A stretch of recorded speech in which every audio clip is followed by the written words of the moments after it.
Hello everyone, আসসালামু আলাইকুম। Welcome করছি সবাইকে হিসাব বিজ্ঞান দ্বিতীয় পত্রের ম্যারাথন ক্লাসে। সো আজকে আমরা হিসাব বিজ্ঞান দ্বিতীয় পত্রের ম্যারাথন ক্লাসে একদম প্রতিটা চ্যাপ্টারের বেসিক থেকে শুরু করে প্রত্যেকটা চ্যাপ্টারের এমসিকিউ কমপ্লিট করব।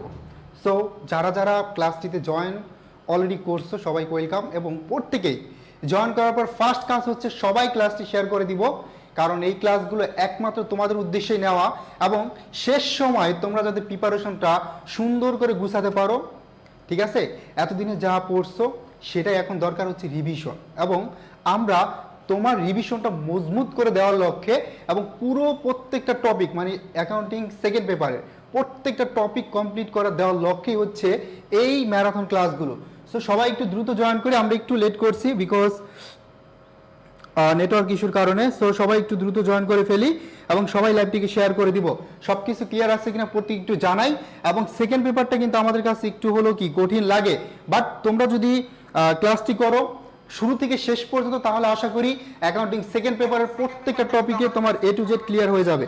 ঠিক আছে, সো আমাদের লাইভটি ইউটিউব থেকেও যাচ্ছে, পাশাপাশি হচ্ছে তোমাদের ফেসবুক পেজ এডুকেশন পেজ থেকে যাচ্ছে। তো আমরা সবাই কাইন্ডলি একটু শেয়ার করে দেই। ঠিক আছে, সো বাংলাদেশের খেলা হচ্ছে আর দেখা লাগবে না, আশা শেষ। সবাই হচ্ছে অনেক বেশি আশায় ছিলে আমরা এবার পড়াশোনায় মনোযোগ দিই। এবং এইচএসসি শিক্ষার্থী যারা আসছো তোমরা জানো যে এইচএসসি অলরেডি 30 তারিখে এই পরীক্ষাটা হবে ঠিক টাইমে। তার মানে তোমরা চাইলেও কি করতে পারবে না, বেশি সময় পাবে না, এবং পিছানোর পসিবিলিটি কিন্তু অনেক কম, তাই না? সো এই জন্য অবশ্যই তুমি তোমার জায়গা থেকে তোমার প্রিপারেশনটা নিতে থাকো, এবং পরবর্তীতে যদি পিছায় তাহলে আলহামদুলিল্লাহ, না পিছালে হোপফুলি তুমি যাতে ভালো করে একটা প্রিপারেশন নিয়ে পরীক্ষাটা দিতে পারো। ঠিক আছে,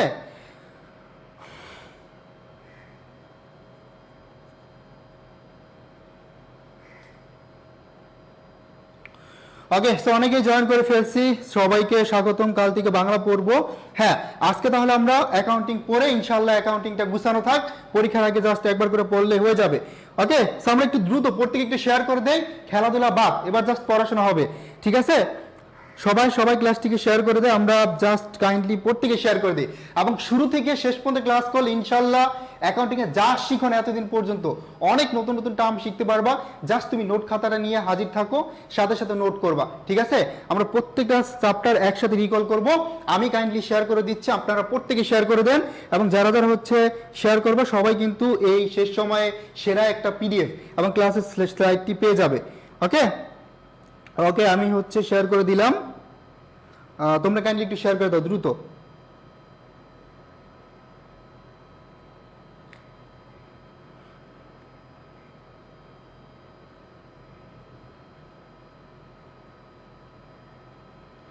বোর্ড থেকে দ্রুত একটু শেয়ার করে দেই। ওকে, ডান, শেয়ার। আমরা শুরু করতে পারি তাহলে।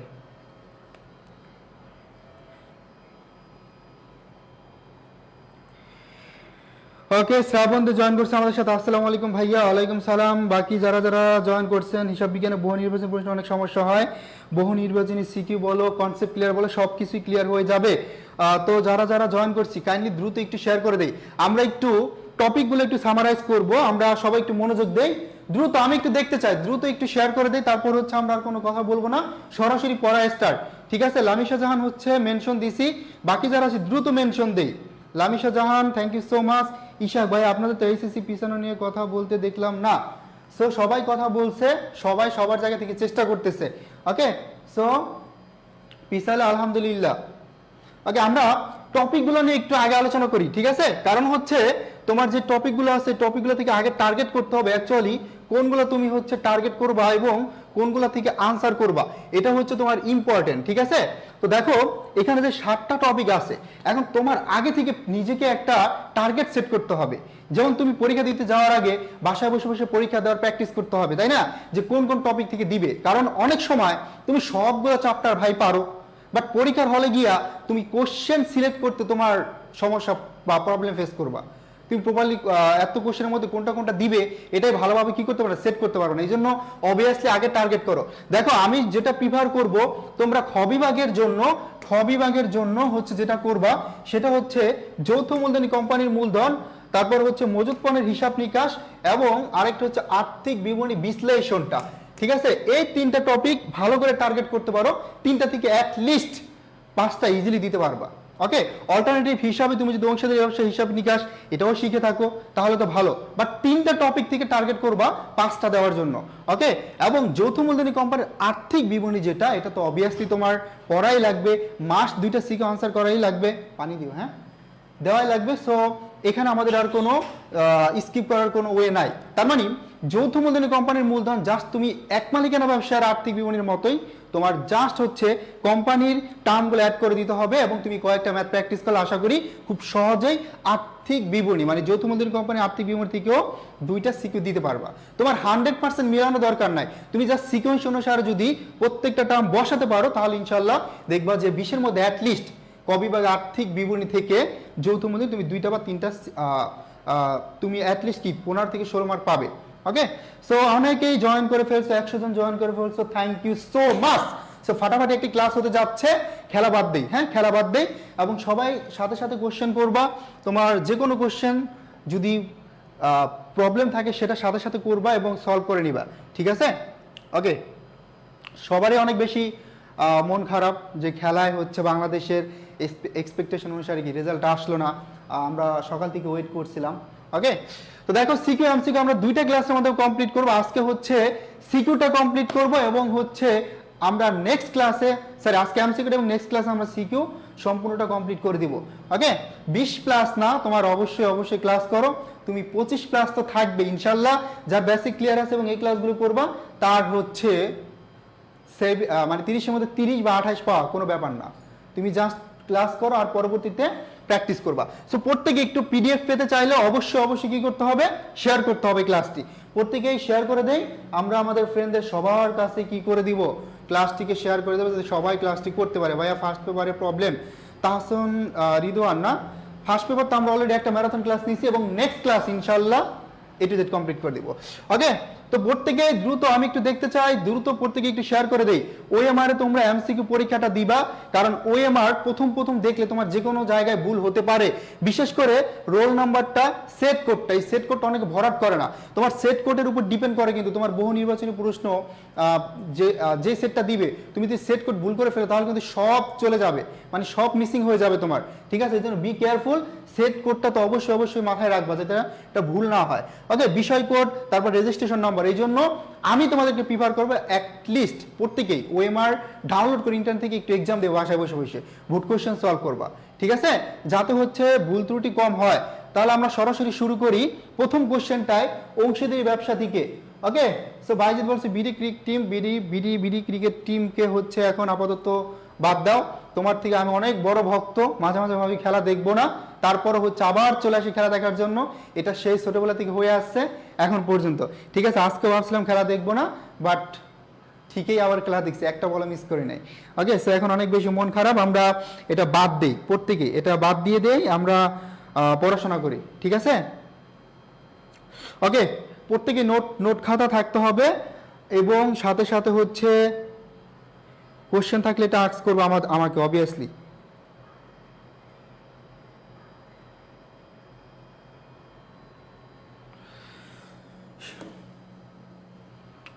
দেখো শুরুর কোশ্চেনটাই উত্তোলনের সুদ থেকে আমাকে একটা ম্যাথ ক্যালকুলেশন করতে বলছে, প্রত্যেকেই মাথায় রাখবা এখান থেকে তোমাদের একটা কোশ্চেন মাস্ট আসবে, ঠিক আছে?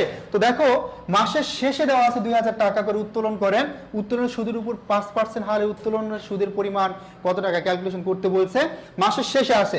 ভালো করে খেয়াল করো, এই 2000 টাকা উত্তোলনের সুদের হার দেওয়া আছে 5% করলে আমরা 2টা শূন্য কেটে দেই, 100 টাকা হয় সুদ। এখন দেখো আমরা 3টা বিষয় এখানে মনে রাখবো, মাসের শেষে যদি উত্তোলন করে তাহলে আমরা উত্তোলনের সুদকে গুণ করব 5.5 দ্বারা, এবং এটা আমরা ডিটেলস শেখাবো যে কেন 5.5 দ্বারা গুণ করে এবং শর্টকাট টেকনিক কিভাবে মনে রাখা লাগে, ঠিক আছে? তো দেখো এখানে আমরা যেহেতু মাসের শেষে আছে এই জন্য 5.5 দ্বারা গুণ করব, তার মানে 100কে 5.5 দ্বারা গুণ করলে 005, তারপর দেখো 005, তার মানে 550 টাকা, এটা হচ্ছে আমার মাসের শেষে উত্তোলনের সুদের পরিমাণ।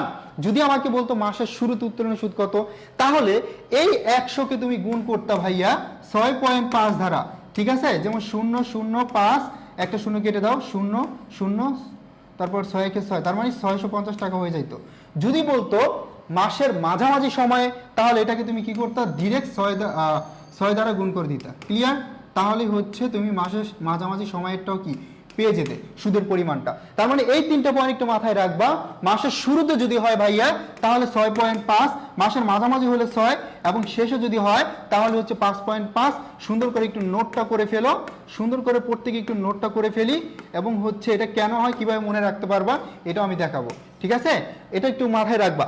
শুরুতে হলে 6.5, মাঝামাঝি হলে 6 এবং শেষে হইলে 5.5 এবং শেষে হলে কি 5.5। মনে রাখতে পারো বড় ভাই সবার বড়, তার মানে সে হচ্ছে 6.5, মেজো ভাই সে হচ্ছে মাঝামাঝি সে হচ্ছে 6 এবং ছোট ভাই হচ্ছে 5.5, সবার ছোট, ঠিক আছে? এটা মনে রাখতে পারো। এছাড়া এটা ক্যালকুলেশন করার আরো একটা নিয়ম আছে, সেটা হচ্ছে ভাইয়া যদি মাসের শুরুতেই হয় তাহলে দেখো এখানে তুমি যেহেতু মাসের শুরুতে এই জন্য 13 ধরবা, আমরা যদি উত্তোলন সুদ সবসময় কি হয় 6 মাসের হয়, তার মানে অর্ধেক হয়, এটাকে অর্ধেক করে দিলে দেখো হয় কত 6.5। এটা হচ্ছে মাসের শুরুতে, এরভাবে ক্যালকুলেশন করতে পারো।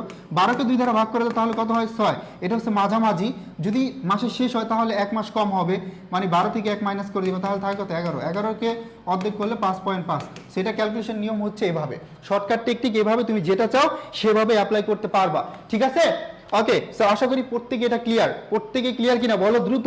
আমরা তোমাদের রেসপন্সের উপর ভাই তুমি যেভাবে পারো, তোমাকে নিয়ে যেভাবে আগানো লাগে আমি সেভাবে আগাবো। যদি বলো ভাই আমাদের বেসিকটা একটু দ্রুত যান, আমরা বুঝতে পারতেছি, তাহলে তোমরা হচ্ছে রেসপন্স করবা, সেটার উপর ডিপেন্ড করে আমি ক্লাসের স্পিডটা হচ্ছে বাড়াবো কমাবো।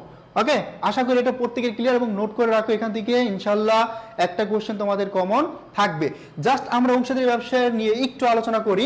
তোমরা স্বাভাবিকভাবে জানো যে অংশীদারি ব্যবসার সর্বনিম্ন সদস্য সংখ্যা 2 জন এবং সর্বোচ্চ হচ্ছে 20 জন।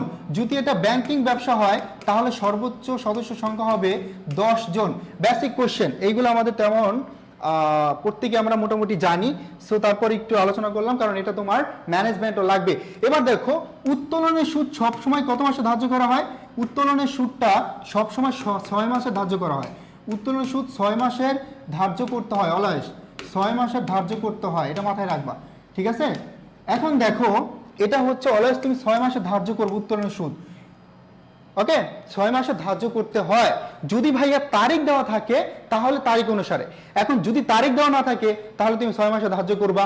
যদি তারিখ দেওয়া থাকে, তারিখ দিতে পারে, যেমন উত্তোলন করছে ধরো তোমার ফেব্রুয়ারি মাসে করতে পারে, আগস্ট মাসে করতে পারে, যে কোনো সময় করুক, যদি তারিখ দেওয়া থাকে তাহলে তারিখ অনুসারে, আর তারিখ দেওয়া না থাকলে তোমার হচ্ছে 6 মাসের উত্তোলন সুদ ধার্য করতে হবে। সবাই বুঝতে পারছি?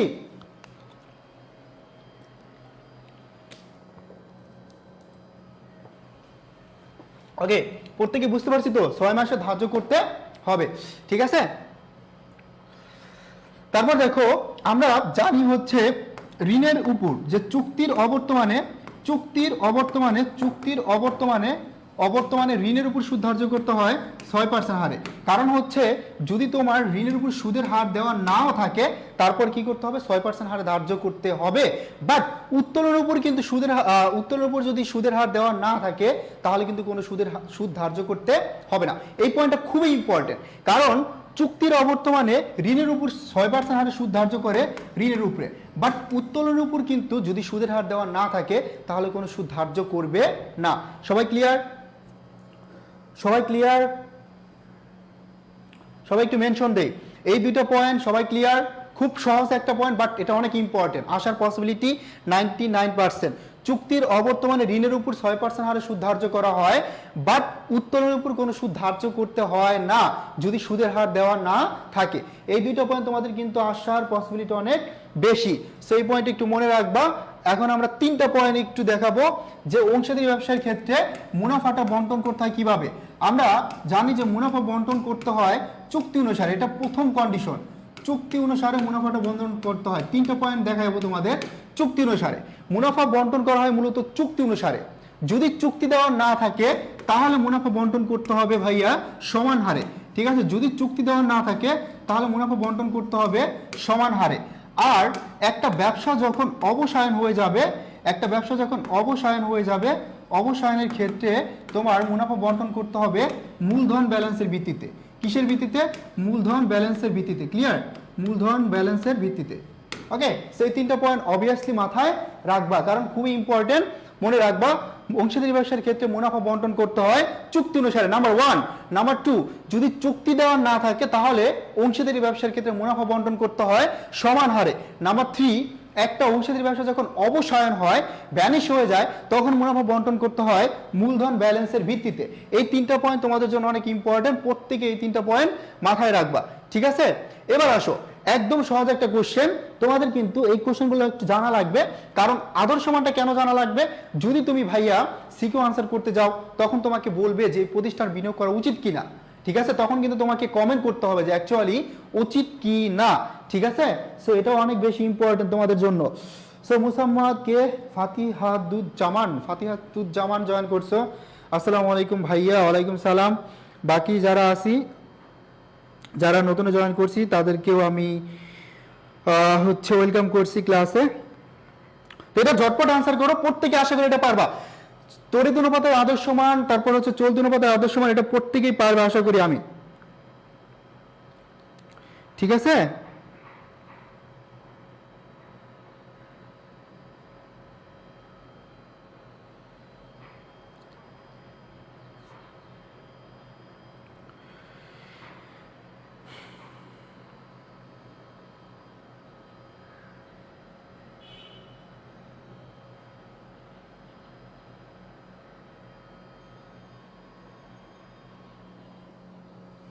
ওকে, সো সবাই আনসার করে ফেলছি ক নাম্বারটা।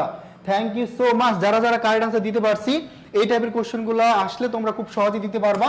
আমরা জানি তড়িৎ অনুপাত, এই তড়িতের বিকল্প নামগুলো একটু মনে রাখবে, এটা সবচেয়ে ইম্পর্টেন্ট। তড়িৎ অনুপাত, দ্রুত অনুপাত, অ্যাসিড টেস্ট অনুপাত, অগ্নি পরীক্ষা অনুপাত, তার মানে বিকল্প নাম অবভিয়াসলি তোমাকে মাথায় রাখাই লাগবে। সেটার আদর্শ মান হচ্ছে 1:1। যদি আসে চলতি অনুপাতের আদর্শ মান কত, এটা হচ্ছে চলতি অনুপাতের আদর্শ মান হচ্ছে ভাইয়া 2:1। এগুলো একটু মনে রাখবা, 2:1, 2:1। এবং সর্বশেষ যেটা আছে সেটা হচ্ছে কার্যকরী মূলধনের অনুপাতের আদর্শ মানও 1:1। সেই পয়েন্টগুলো একটু মনে রাখবা, ঠিক আছে? ওকে, তারপরেরটা আমরা দেখি। তারপরে দেখো এখানে হচ্ছে নতুন অনুপাত বের করতে বলছে। খুব কম সময়ে তুমি এই অনুপাতটা বের করতে পারবা। দেখো নতুন অনুপাত ক্যালকুলেশন করতে বললে খুবই কম টাইমের মধ্যে বের করতে পারবা। এখানে দেখো একটা পুরাতন অনুপাত দেওয়া আছে, একটা হচ্ছে নতুন অনুপাত, মানে তৃতীয় জনকে অংশীদার হিসাবে নিচে প্রতিষ্ঠানে। তোমার কাজ যেটা, প্রথমেই এটার বিয়োগফল, নতুন অনুপাতের বিয়োগফল। দেখো 5 থেকে 1 যদি মাইনাস করে দাও থাকে কত, এই বিয়োগফলকে গুণ করে দিও পুরাতন অনুপাতের সাথে। দেখো 4 দোকানে কত, 8, 4 একে 4। এবার যেটা করবা, এই পুরাতন অনুপাতের যোগফল, দেখো 2 আর 1 কত ভাই, 2 আর 1 হচ্ছে 3, এই 3 কে গুণ করে দিবা এটার সাথে, তাহলে দেখো 8, 4, 3, এটাই হচ্ছে ভাইয়া তোমার নতুন অনুপাত। জাস্ট ট্রিক্স দেওয়া করলে তোমার কোনো সময় লাগবে না। এই টাইপের কোশ্চেনগুলা এইচএসসি তে তো মাস্ট ইম্পর্টেন্ট, এই পাশাপাশি তোমার অ্যাডমিশনের জন্য মাস্ট ইম্পর্টেন্ট। অ্যাডমিশন এই টাইপের কোশ্চেন হয়ে থাকে সব সময়, ঠিক আছে? সো তোমাদের অবশ্যই এই কোশ্চেনগুলো এখন থেকেই প্র্যাকটিস করতে হবে, বুঝতে হবে।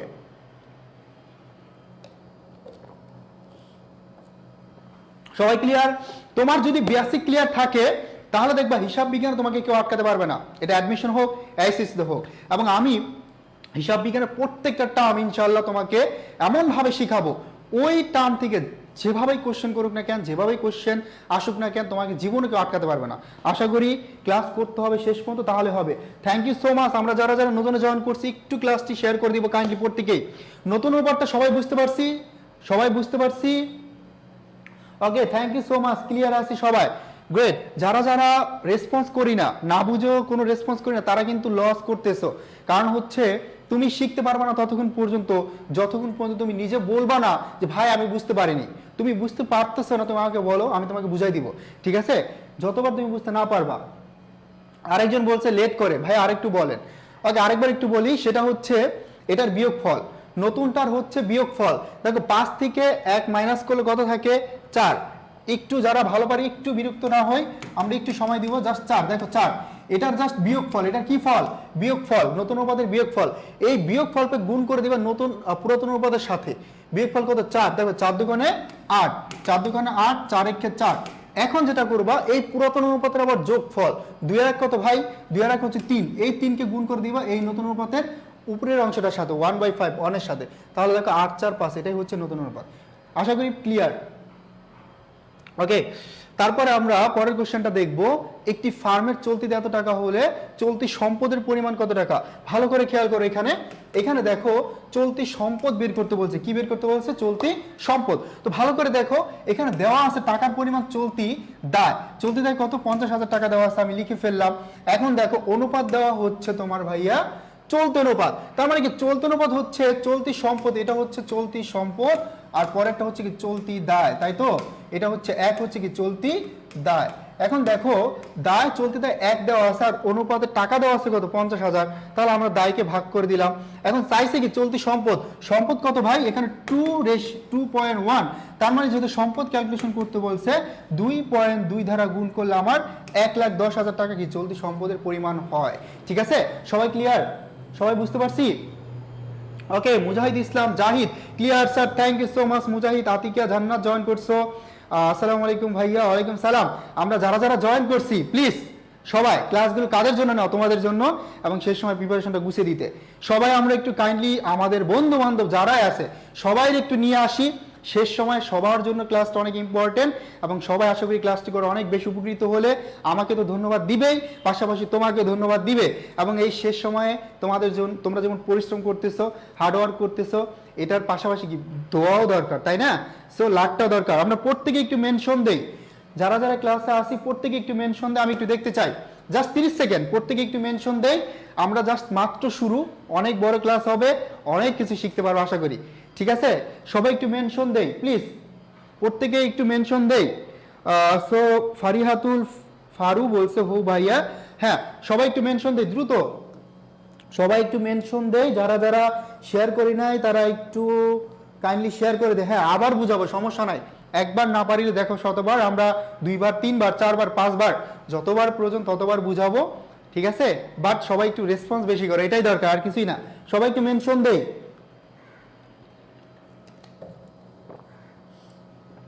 ওকে, মুজাহিদুল মেনশন দিয়েছে তার ফ্রেন্ডদেরকে, thank you so much Mujahidul. তারপর তানজিদা ইসলাম দিছে। আমরা বাকি যারা আছি দিব না? প্রত্যেকে একটু দেই, প্রত্যেকে দ্রুত দিয়ে দেই, আমরা আবার চলে যাব ক্লাসে। এই তো ফলোয়ারদের হচ্ছে মেনশন দিছে, হাইলাইটও করে দিতে পারো, মেনশনও করতে পারো, জাস্ট একটু করো, প্রত্যেকে একটু করো দ্রুত। এই যে শোয়েব করছে, সবাই একটু দ্রুত দেই। ওকে, ভালো করে খেয়াল করো, এখানে টাকার অ্যামাউন্ট দেওয়া আছে চলতি দায়, আরেকটা জিনিস দেওয়া আছে চলতি অনুপাত। তো চলতি অনুপাত কত দেওয়া ভাই? চলতি অনুপাত দেওয়া হচ্ছে 2.2:1। এখন দেখো চলতি অনুপাতের সূত্রটা কি?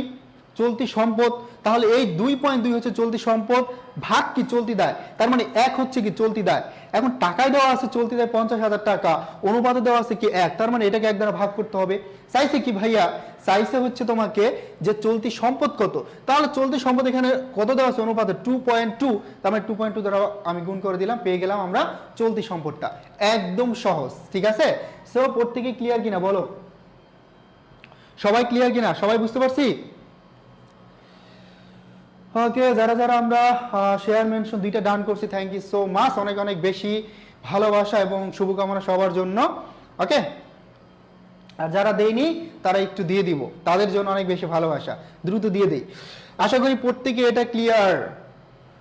তারপরে দেখো আমরা আরেকটা কোশ্চেন সলভ করব, এটা একটু ইন্টারেস্টিং। আমরা সবসময় সমাপনী কাঁচামাল বের করতে পারি বা ব্যবহৃত কাঁচামাল বের করছি, এখন বের করব প্রারম্ভিক মজুদ কাঁচামাল। তার মানে এখানে তোমার ট্রিক্স হচ্ছে একটাই, তুমি যখন সমাপনী কাঁচামাল বের করবা তখন প্রারম্ভিক কাঁচামালের সাথে যদি কাঁচামাল ক্রয় করে সেটা যোগ হয়, তারপর সমাপনীটা কি হয়? বাদ হয়, বাদ দিলে আমরা পাই ব্যবহৃত কাঁচামাল। এখন যেহেতু আমাকে সমাপনী কাঁচামাল বের করতে বলছে, আমরা জাস্ট বিপরীত কাজ করব, তাই না? তো দেখো ব্যবহৃত কাঁচামাল দেওয়া আছে 1,20,000 টাকা, এটা থেকে সমাপনী কাঁচামাল আগে আমরা বিয়োগ করতাম, এবার যেহেতু প্রারম্ভিক কাঁচামাল বের করতে বলছে আমি কি করব ভাই? যোগ করব। তাহলে এখানে 1,20,000 সাথে এই 20,000 টাকা যোগ হয়ে যাবে। ওকে, তারপর দেখো আমদানি শুল্ক, আমরা আমদানি শুল্ক কি করতাম? যোগ করতাম, এখন কি করে দিব? তাহলে বিয়োগ করে দিব। ঠিক আছে, তারপরে দেখো আছে কি বলতো? কাঁচামাল ক্রয়টা স্বাভাবিক আমরা যোগ করি, এখন কি করব? তাহলে বিয়োগ করবো 80,000 টাকা। তাহলে দেখো আমরা আলটিমেটলি সমাপনী কাঁচামাল পেয়ে যাব 55,000 টাকা। ক্লিয়ার? তাহলে 55,000 টাকা আমরা সমাপনী কাঁচামাল পেয়ে যাব। দেখো জাস্ট ট্রিক্সটা হচ্ছে এখানে একটাই, সেটা হচ্ছে আমাকে যখন সমাপনী কাঁচামাল অথবা ব্যবহৃত কাঁচামাল বের করতে বলতো, তাহলে আমরা স্বাভাবিকভাবে কাঁচামাল ক্রয় আমরা কি করি, প্রারম্ভিক কাঁচামালের সাথে কাঁচামাল ক্রয়টা যোগ করি, তারপর কি করি, সমাপনী কাঁচামালটা বাদ দিয়ে দিই। এখন যেহেতু উল্টাটা চাইছে, আমরা কি করব, উল্টা কাজ করব, ঠিক আছে, নিচ থেকে উপর দিকে যাব, এইটুকুই। যেটা আমরা আগে যোগ করতাম এবার বিয়োগ করে দিব, তাহলে হচ্ছে আনসারটা পেয়ে যাব। এখানে ইস্টার জাহান নীলা আনসার করছে 55,000 টাকা। Thank you so much. আমাদের লামিশা জাহান করছে, মারিয়া করছে, গ্রেট। সবাই বুঝতে পারছি কিনা, আমরা একটু কাইন্ডলি প্রত্যেকেই রেসপন্স বেশি করি। যারা যারা ইউটিউব থেকে দেখতেছি তাদেরকেও হচ্ছে মাঝে মাঝে কমেন্টগুলো দেখবো, তারাও হচ্ছে রেসপন্স করব, ঠিক আছে। Clear sir? আমাদের মুজাহিদ ইসলাম জাহিদ বলছে thank you so much. Okay, thank you so much Mujahid. আমি একটু শেয়ার করে দিচ্ছি, জাস্ট এ মিনিট, তোমরা একটু দেখো এই কোশ্চেনটা একবার করে একটু দেখো।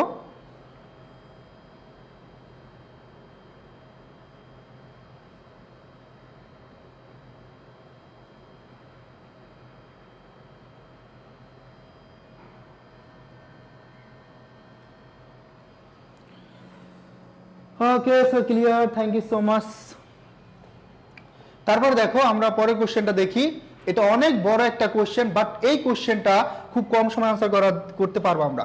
একটা বিষয় মাথায় রাখবা, সেটা হচ্ছে যদি দেখো কোশ্চেনটা যত বড় মনে করবো এটার আনসারটা কি তত সহজ হবে, ঠিক আছে।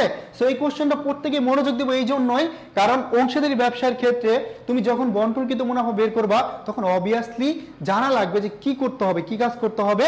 সো এই কোশ্চেনটা কি সেম আমাকে বলছে যে সেলিমের মূলধন কত টাকা, সরি এখানে সেলিমের মূলধন চাইছে। তার মানে যদি কোশ্চেন বড় হয় ট্রিক্স একটাই, তুমি শেষের টুকু পড়ে ফেলবা যে তোমাকে কি ক্যালকুলেশন করতে বলছে। বলছে সেলিমের মূলধন কত টাকা, মূলধনের সুদ কত। তাহলে দেখো আমরা সেলিমেরটাই কাজ করি। তো শুরুতে আমার যে ইনফরমেশনগুলো দেওয়া আছে সায়েম সাবরিনার, তারপর দেখো ওদের মূলধন 50 এবং 60,000 টাকা উক্ত হিসাবকালের মাঝামাঝি সময়ে। তার মানে মাঝামাঝি সময় আসছে সেলিম ব্যবসায়ে অংশীদার হিসেবে চুক্তিবদ্ধ হন এবং সেলিমের মূলধনের পরিমাণ ছিল 1 লাখ টাকা। তাহলে যেহেতু আমরা সেলিমের টাকা বের করব, তাহলে সেলিমেরটার মূলধন সরাসরি বের করে ফেলি, যেহেতু মূলধনের সুদ লাগে। 1 লাখ টাকার উপর মূলধনের সুদ কত, 10%। কত, 10%। এখন 10% কত হয় ভাইয়া, 10,000 টাকা। খেয়াল করো কত হয়, 10,000 টাকা। এখন সেলিম মূলধন বিনিয়োগ করছে মাঝামাঝি সময়ে, তার মানে সে কোন মাসে বিনিয়োগ করছে, জুন মাসে। তাহলে সে সুদ পাবে কয় মাসের, 6 মাসের, ঠিক আছে, কয় মাসের, 6 মাসের। তো এখানে হচ্ছে 1 বছরের সুদ, আমরা যদি অর্ধেক করে দিই তাহলে 6 মাসেরটা বের হয়ে যাবে। তাহলে সেলিমের মূলধনের সুদ কত, 5,000 টাকা। সবাই ক্লিয়ার? সবাই বুঝতে পারছি ভাইয়া? পুরো প্রত্যেকে বুঝতে পারছি? দ্রুত বলি, রাইসা ইসলাম কিরে ক্লাস কর। Okay great. সো মেনশন দিচ্ছে, এটাই দরকার। সবাই একটু মেনশন দিলে আরো ভালো লাগবে, সবাই মিলে ক্লাস করবে একসাথে, অনেক বেশি ভালো লাগবে। সবাই সি নাম্বার আনসার করছি, প্রত্যেকেই সি নাম্বার আনসার করছি, 5,000 টাকা। Thank you so much. C নাম্বারটা কারেক্ট আনসার এবং আমার জানা লাগবে এক্সাক্ট পয়েন্টটা। দেখো এই কোশ্চেনগুলো পুরোটা পড়লে শেষে আইয়া প্রথমে কি পড়ছে ভুলে যাবা।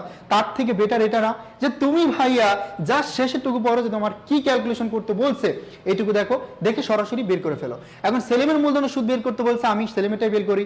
সেলিমের বিনিয়োগকৃত মূলধন 1 লাখ টাকা, এটা 10% 10,000 টাকা। এখন খেয়াল করবা যে ও কখন বিনিয়োগ করছে, তারিখটা দেওয়া আছে কিনা, এটা খেয়াল করলে হয়ে যাবে। তারিখটা যেহেতু দেওয়া আছে তার মানে আমরা ইজিলি কি করতে পারবো, এটা ক্যালকুলেশন করতে পারবো, ঠিক আছে। তাহলে 6 মাসের আমরা সুদ পেয়ে গেলাম 5,000 টাকা। ওকে, 5,000 টাকা পেয়ে গেলাম। তারপর দেখো আমরা যে টার্মটা নিয়ে আলোচনা করতে যাচ্ছি খুবই সহজ, অনেকে পারি আবার অনেকের মাথার উপর দিয়ে যায়। যারা পারি আলহামদুলিল্লাহ পারি, যারা গ্রেট, আর যারা না পারি একটু খেয়াল করি। এইখানে দেখো 1/15, 1/15 দ্বারা বোঝাচ্ছে যে তুমি যদি ভাইয়া 15 দিনের মধ্যে টাকা পরিশোধ করে দাও, 15 দিনের মধ্যে পরিশোধ করলে তুমি ভাগটা পাবে হচ্ছে কত পার্সেন্ট বলো তো, ভাগটা পাবে হচ্ছে 1%। 1%, তার মানে এই কন্ডিশন দ্বারা বোঝাচ্ছে 15 দিনের মধ্যে টাকা পরিশোধ করলে তুমি 1% ভাগটা পাবে। কত পার্সেন্ট, 1%। এবং তোমাকে অবভিয়াসলি এই নিট 45 দ্বারা বোঝাচ্ছে যে 45 ডেজ এর মধ্যে তোমাকে টাকা মাস্ট পরিশোধ করা লাগবে। ক্লিয়ার? সবাই বুঝতে পারছি? লামিশা বলছে এটা একদম সহজ, আসলে সহজ পারলে। তার মানে প্রথম কন্ডিশনটা হচ্ছে 15 দিনের মধ্যে পরিশোধ করলে 1% ভাগটা পাবে, রাইট। তারপর দেখো 45 দিনের মধ্যে মূল্য পরিশোধ করলে 1%, এটা রং। তারপর দেখো 45 দিনের মধ্যে অবশ্যই পাওনা পরিশোধ করতে হবে 100%। তার মানে কি 45 দিনের মধ্যে তোমাকে পরিশোধ করতে হবেই হবে, ঠিক আছে। 45 দিনের মধ্যে পরিশোধ করতে 100% হবেই হবে। তার মানে 1 এবং 3 হচ্ছে কারেক্ট অ্যান্সার। এই টাইপের মাল্টিপল যদি এমসিকিউ আসে তাহলে অবশ্যই অবশ্যই একটু খেয়াল করবা যে অপশনগুলো কোনটায় কোনটায় দেওয়া আছে, ঠিক আছে? অনেক সময় কিন্তু চেঞ্জ করে দেয়, একরকম থাকে না, তারা সিকোয়েন্সটা ব্রেক করে। ওকে, সো ফারিহাতুল ফারু বলছো হুম ভাই অনেক সহজ, গ্রেট, পারলে তো হচ্ছে সহজ। আর এই সময় যদি তোমার কাছে কোশ্চেন সহজ না লাগে, কখন লাগে বলো? তোমার সারা বছরের প্রিপারেশন শেষ, তোমার প্রিপারেশন গুছানো আছে, এখন দরকার রিভিশন। অনেক মহান স্টুডেন্ট আছে যারা মনে করে সারা বছর অনেক পড়ছে, প্রিপারেশন ভালো, তার সে ভাবে যে আমি সব পারি, সে সময় রিভিশন দেয় না, সে যা পারে সেটাও পরীক্ষার হলে গিয়ে অ্যাপ্লাই করতে পারবে না, ভুল করে ফেলবে। রিভিশনটা সবচেয়ে ইম্পর্টেন্ট, ঠিক আছে? সো কেউ অবহেলা করবো না, প্রত্যেকে কি করবো জানো, অনেক বেশি বেশি রিভিশন দিব, এটাই দরকার। তুমি রিভিশন না দিলে পরীক্ষার হলে গিয়ে পারা কোশ্চেন ভুল করবা, এটা 100% দেখবা যে এটাই করে, অনেক স্টুডেন্ট করে, এই ভুলগুলোই করে। সো রিভিশনের কোনো বিকল্প নাই, ঠিক আছে? তারপর দেখো আমরা আরেকটা কোশ্চেন দেখব যে সমাপনী মজুত পণ্যের মূল্য কোনটির মাধ্যমে নির্ণয় করা যায়। সিম্পল, সমাপনী মজুত পণ্য তুমি কিভাবে ক্যালকুলেশন করবা, একদম বেসিক সূত্রটা আমরা শেখাবো। সেটা হচ্ছে এই প্রারম্ভিক মজুত পণ্যের সাথে ভাইয়া ক্রয় যোগ করলে আমরা যেটা পাবো সেটা হচ্ছে বিক্রয়যোগ্য পণ্যের ব্যয়, এবং সেখান থেকে বিক্রিত পণ্যের ব্যয় মাইনাস করে দিলে আমরা সমাপনী মজুত পণ্য পেয়ে যাব। আমি যদি একটু দেখাই তোমাকে সিকোয়েন্সটা, প্রারম্ভিক মজুত পণ্য, এটা জাস্ট লিখে রাখো, এটা একটু নোট করে রাখো, এটা তোমার জন্য অনেক ইম্পর্টেন্ট। কারণ এটা ধারা, এই সিকোয়েন্স ধারা তুমি ভাইয়া জাস্ট কি করতে পারবা জানো, এটা দ্বারা 14টা সূত্র এই সিকোয়েন্স ধারা মনে রাখতে পারবা, ঠিক আছে? 14টা সূত্র মনে রাখতে পারবা। এটা থেকে যদি আমরা সমাপনী মজুত পণ্য বাদ দিয়ে দেই তাহলে পাবো ভাইয়া বিক্রিত পণ্যের ব্যয়। এটা প্রত্যেকে একটু স্ক্রিনশট দিয়ে নেয়, এবং যারা নোট খাতা নিয়ে রেডি আছি প্রত্যেকে নোট করে ফেলি। এটা একটু দেখো, এখানে প্রারম্ভিক মজুত পণ্যের সাথে কৃত পণ্যের ব্যয় যোগ করলে আমরা যেটা পাবো সেটা হচ্ছে বিক্রয়যোগ্য পণ্যের ব্যয়, ঠিক আছে? সেখান থেকে সমাপনী মজুত পণ্য বাদ দিলে পাবো বিক্রিত পণ্যের ব্যয়। এখন এই বিক্রয়যোগ্য পণ্যের ব্যয় ক্যালকুলেশন করার সূত্র হচ্ছে দুইটা। কয়টা? দুইটা। এই প্রারম্ভিক মজুত পণ্য, মনে করো প্রারম্ভিক মজুত পণ্য ধরো 100 টাকা, কৃত পণ্যের ব্যয় ধরো 50 টাকা, তাহলে বিক্রয়যোগ্য পণ্যের ব্যয় কত হবে? 150। এখান থেকে সমাপনী মজুত পণ্য ধরো 60 টাকা, যদি আমরা বাদ দেই তাহলে দেখো বিক্রিত পণ্যের ব্যয় কত হয় ভাই? 90 টাকা। ক্লিয়ার? 90 টাকা হয়ে গেছে।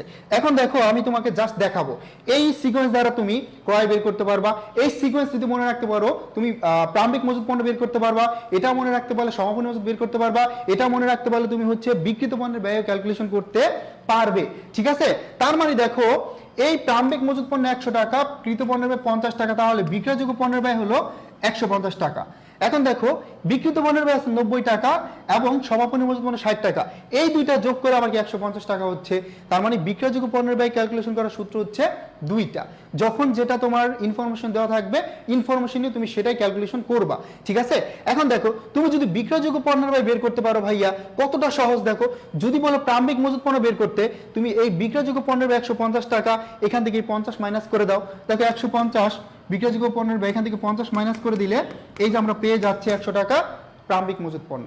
যদি আমাকে ক্রয় ক্যালকুলেশন করতে বলে, এই বিক্রয়যোগ্য পণ্যের ব্যয় থেকে প্রারম্ভিক মজুত পণ্য বাদ দিয়ে দেবো, দেখো 150, এই 150 থেকে আমি যদি 100 বাদ দেই তাহলে এই যে কৃত পণ্যের ব্যয় 50 টাকা বের হয়ে যায়। সেম ভাবে নিচে চলে আসো, যদি তোমাকে সমাপনী মজুত পণ্য বের করতে বলে, এই বিক্রয়যোগ্য পণ্যের ব্যয় থেকে তুমি বিক্রিত পণ্যের ব্যয় বাদ দাও 90 টাকা, তাহলে 60 টাকা চলে আসবে, ঠিক আছে? এই সিকোয়েন্সটা মনে রাখতে পারলে ইনশাআল্লাহ এখান থেকে তুমি 14টা সূত্র অ্যাপ্লাই করতে পারবে একদম 100% কনফিডেন্টলি। প্রত্যেকে স্ক্রিনশটটা দিয়ে নেই, দ্রুত সবাই স্ক্রিনশটটা দিয়ে নেই, সিকোয়েন্সটা মনে রাখবা, এটা তোমার জন্য অ্যাডমিশনের মাস্ট ইম্পর্টেন্ট। এবং এখান থেকে প্রতি বছর ঢাকা বিশ্ববিদ্যালয়ে একটা কোশ্চেন আসে, এবং তোমাদের এইচএসসি এখান থেকে 2টা কোশ্চেন আসবেই, তা আবার ম্যাথ সলভ করতে বলবে, একটু পরে তোমাকে ম্যাথ ক্যালকুলেশন করতে বলবে, ক্রয় কত টাকা, বিক্রিত পণ্যের ব্যয় কত টাকা, সমাপনী মজুত পণ্য কত টাকা, সেখানে কিন্তু লাগবে, ঠিক আছে? প্রত্যেকে স্ক্রিনশট ডান হলে একটু বলে দেই, সবাই একটু লিখি এবং একটু বোঝার ট্রাই করি, জাস্ট 2 সেকেন্ডের মধ্যে বোঝার, 2 মিনিট সময় নেই সবাই। আমি একটু ইউটিউবের হচ্ছে দেখি কে কে ক্লাস করতেছে, একটু দেখে আসি। হ্যাঁ, সবাই স্ক্রিনশট ডান, এবং সবাই এইটুকু বুঝতে পারছি কিনা, এইটুকু দ্বারা তুমি 16টা সূত্র অ্যাপ্লাই করতে পারবা ইজিলি, ঠিক আছে? সবাই যদি ডান হয়ে যায়, সবাই যদি স্ক্রিনশট নেওয়া হয়ে যায় তাহলে ডান লিখো। ওকে, সো আমাদের ইউটিউবে অনেকেই ক্লাস করতেছে। সো সুমাইয়া আক্তার আছে, তারপর হচ্ছে প্রসেনজিৎ আছে, চয়ন মণ্ডল আছে, সাইম আছে, okay ji sir, thank you so much. So তোমরা চাইলে এখানেও করতে পারো, আবার পেজ থেকেও করতে পারো, সমস্যা না। ইউটিউব, ফেসবুক পেজ যেখানেই করো না কেন, তুমি জাস্ট তোমার মতো করে রেসপন্স করে যাও। তাহলে সবাই ক্লিয়ার? এটা সবাই ক্লিয়ার কিনা? ওকে ডান, থ্যাংক ইউ সো মাচ। সবারই নোট ডান, সবার নোট ডান। এবং সবাই বুঝতে পারছে কিনা এইটুকু আমাকে বলো, প্রত্যেকে বুঝতে পারছে কিনা? তুমি যখন ম্যাথ সলভ করবে তখন কিন্তু এগুলো কাজে লাগবে। সো বি কেয়ারফুল, তোমাকে কিন্তু এগুলো অবশ্যই শিখতে হবে, ঠিক আছে? ওকে, তারপর দেখো পরিশোধিত আয়ের অনুপাত কোনটি? একদম বেসিক একটা সূত্র, এটা একটু মনে রাখা লাগবে, এবং এই সূত্রটা থেকে তোমার ডিরেক্টলি কোশ্চেন চলে আসে। কোনটি পরিশোধিত আয়ের অনুপাত? সো পরিশোধিত আয়ের অনুপাত হচ্ছে ভাইয়া জাস্ট এই যে নগদ লভ্যাংশকে তুমি যদি নিট মুনাফা দ্বারা ভাগ করে দাও তাহলে পরিশোধিত আয়ের অনুপাতটা পেয়ে যাবে। তো এখানে আরেকটা বিষয় মাথায় রাখা লাগবে, সেটা হচ্ছে পরিশোধিত আয়ের বিকল্প নামগুলা। যেমন এটার একটা নাম হচ্ছে পরিশোধিত আয়ের অনুপাত, আরেকটা নাম হচ্ছে পে আউট অনুপাত, আরেকটা নাম কি ভাইয়া? পে আউট অনুপাত, এবং আরেকটা নাম হচ্ছে লভ্যাংশ পরিশোধ অনুপাত। দেখো হিসাব বিজ্ঞান কিন্তু কোশ্চেন হুবহু রিপিট করে, জাস্ট নামটা এক্সচেঞ্জ করে দেয়, এইটুকু, আর কিছু না। জাস্ট নামটাকে এক্সচেঞ্জ করে দেয়। তার মানে তুমি যদি প্রত্যেকটা টার্মের বিকল্প নামগুলো বুঝতে পারো, জানতে পারো, তাহলে খুব সহজেই দেখবা পরীক্ষার হলে গিয়া তোমার কাছে মনে হচ্ছে না যে কঠিন কোশ্চেন এবং নতুন কোশ্চেন, মনে হচ্ছে যে রিপিট করছে কোশ্চেনটা, ঠিক আছে? এই জন্য অবশ্যই অবশ্যই তোমরা যেটা করবা, বিকল্প নামগুলো একটু মাথায় রাখবা, হ্যাঁ? ওকে, তার মানে পরিশোধিত আয়ের অনুপাতের সূত্র হচ্ছে নগদ লভ্যাংশ ভাগ নিট মুনাফা। বিকল্প নাম আছে তোমার পে আউট অনুপাত, বিকল্প নাম আছে নগদ লভ্যাংশ অনুপাত, ঠিক আছে? বুঝতে পারছি সবাই? ওকে, সবাই দেখি ক নাম্বারটা আনসার করছি। যারা যারা আনসার করতে পারছি থ্যাংক ইউ সো মাচ। কমেন্টগুলো পড়বো, সো প্রত্যেকেই কিন্তু কমেন্ট করবো, হ্যাঁ? কমেন্টগুলো কিন্তু আমরা একটু পরপরই পড়বো, বাট আনসার করার ট্রাই করো সবাই। তারপর আসো, কালান্তিক মজুদ ব্যবস্থাপনায় কখন সমাপনী মজুদ পণ্যের মূল্যটা জানা যায়? এখন দেখো ভালো করে খেয়াল করো যে মজুদ পণ্যের পদ্ধতি হচ্ছে ভাইয়া, মজুদ পণ্যের পদ্ধতি হচ্ছে কয়টা বলো তো? এই মজুদ পণ্যের পদ্ধতি হচ্ছে দুইটা, একটা হচ্ছে কালীন বা কালান্তিক, আরেকটা হচ্ছে নিত্য বা অবিরত, তাই না? কালীন বা কালান্তিক, আরেকটা হচ্ছে নিত্য বা অবিরত। এখন এইটুকু মাথায় রাখো, তুমি এইটুকু ভালো করে মাথায় রাখো যে কালীন বা কালান্তিক যেটা, এটা হচ্ছে একটা সনাতন পদ্ধতি। এটা কি ভাইয়া? এটা হচ্ছে একটা সনাতন পদ্ধতি, এবং এটা হচ্ছে তোমার মজুদ পণ্যের আধুনিক পদ্ধতি। এখন কোনটার কি কাজ সেটা একটু নিয়ে আমরা আলোচনা করি। এই কালান্তিক বা কালীন পদ্ধতিতে তোমার মজুদ পণ্যের হিসাব রাখা হয় হিসাবকাল শেষে বা একটা বছর শেষে, হিসাবকাল শেষে গিয়ে হিসাব রাখা হয়। এবং আধুনিক যে পদ্ধতিটা নিত্য ব্যবহৃত, এটা লেনদেন সংগঠিত হওয়ার সাথে সাথে কি করা হয়, এই নিত্য ব্যবহৃত মজুদ পদ্ধতিতে তোমার লেনদেনগুলো লিপিবদ্ধ করে একদম সাথে সাথে রেকর্ড করা হয়, এটা লেনদেন সংগঠিত হওয়ার সাথে সাথেই রেকর্ড করা হয়। আর হচ্ছে কালীন পদ্ধতিতে একটা হিসাবকাল বা হচ্ছে ম্যাথকাল শেষে গিয়ে হিসাব করা হয়, ঠিক আছে? এই দুইটা মনে রাখবা। এখানে এই নিত্য ব্যবহৃত মজুদ পদ্ধতিতে তোমার ক্রয় সংক্রান্ত যত লেনদেন আছে জাবেদা করলে ক্রয়টা হয়ে যাবে, ক্রয় সংক্রান্ত লেনদেনগুলো হয়ে যাবে মজুদ পণ্য নামে। খুবই ইম্পর্টেন্ট, তোমার কোশ্চেন আসবে যে ধারে পণ্য ক্রয় 5,000 টাকা, ধারে পণ্য ক্রয় 5,000 টাকা, হ্যাঁ, এটা নিত্য বা অবিরত মজুদ পদ্ধতি ব্যবহার করলে ডেবিট করতে হবে কোন হিসাব খাতকে। যদি নিত্য বা অবিরত মজুদ পদ্ধতি তুমি ধারে পণ্য ক্রয় জাবেদা করো, তাহলে ভাইয়া এই ক্রয়ের জায়গায় হয়ে যাবে মজুদ পণ্য হিসাব ডেবিট, মজুদ পণ্য হিসাব ডেবিট হয়ে যাবে, এবং ধারে যেহেতু প্রদায় হিসাব ক্রেডিট হয়ে যাবে। বুঝতে পারছি? তার মানে এইটুকুই মনে রাখবা, নিত্য ব্যবহৃত পদ্ধতিতে ক্রয় সংক্রান্ত সকল খরচ ক্রয় সহ সবগুলো মজুদ পণ্য নামে রেকর্ড করতে হবে। সবাই ক্লিয়ার? এই টার্মগুলো প্রত্যেকে ক্লিয়ার? সবাই বুঝতে পারছি?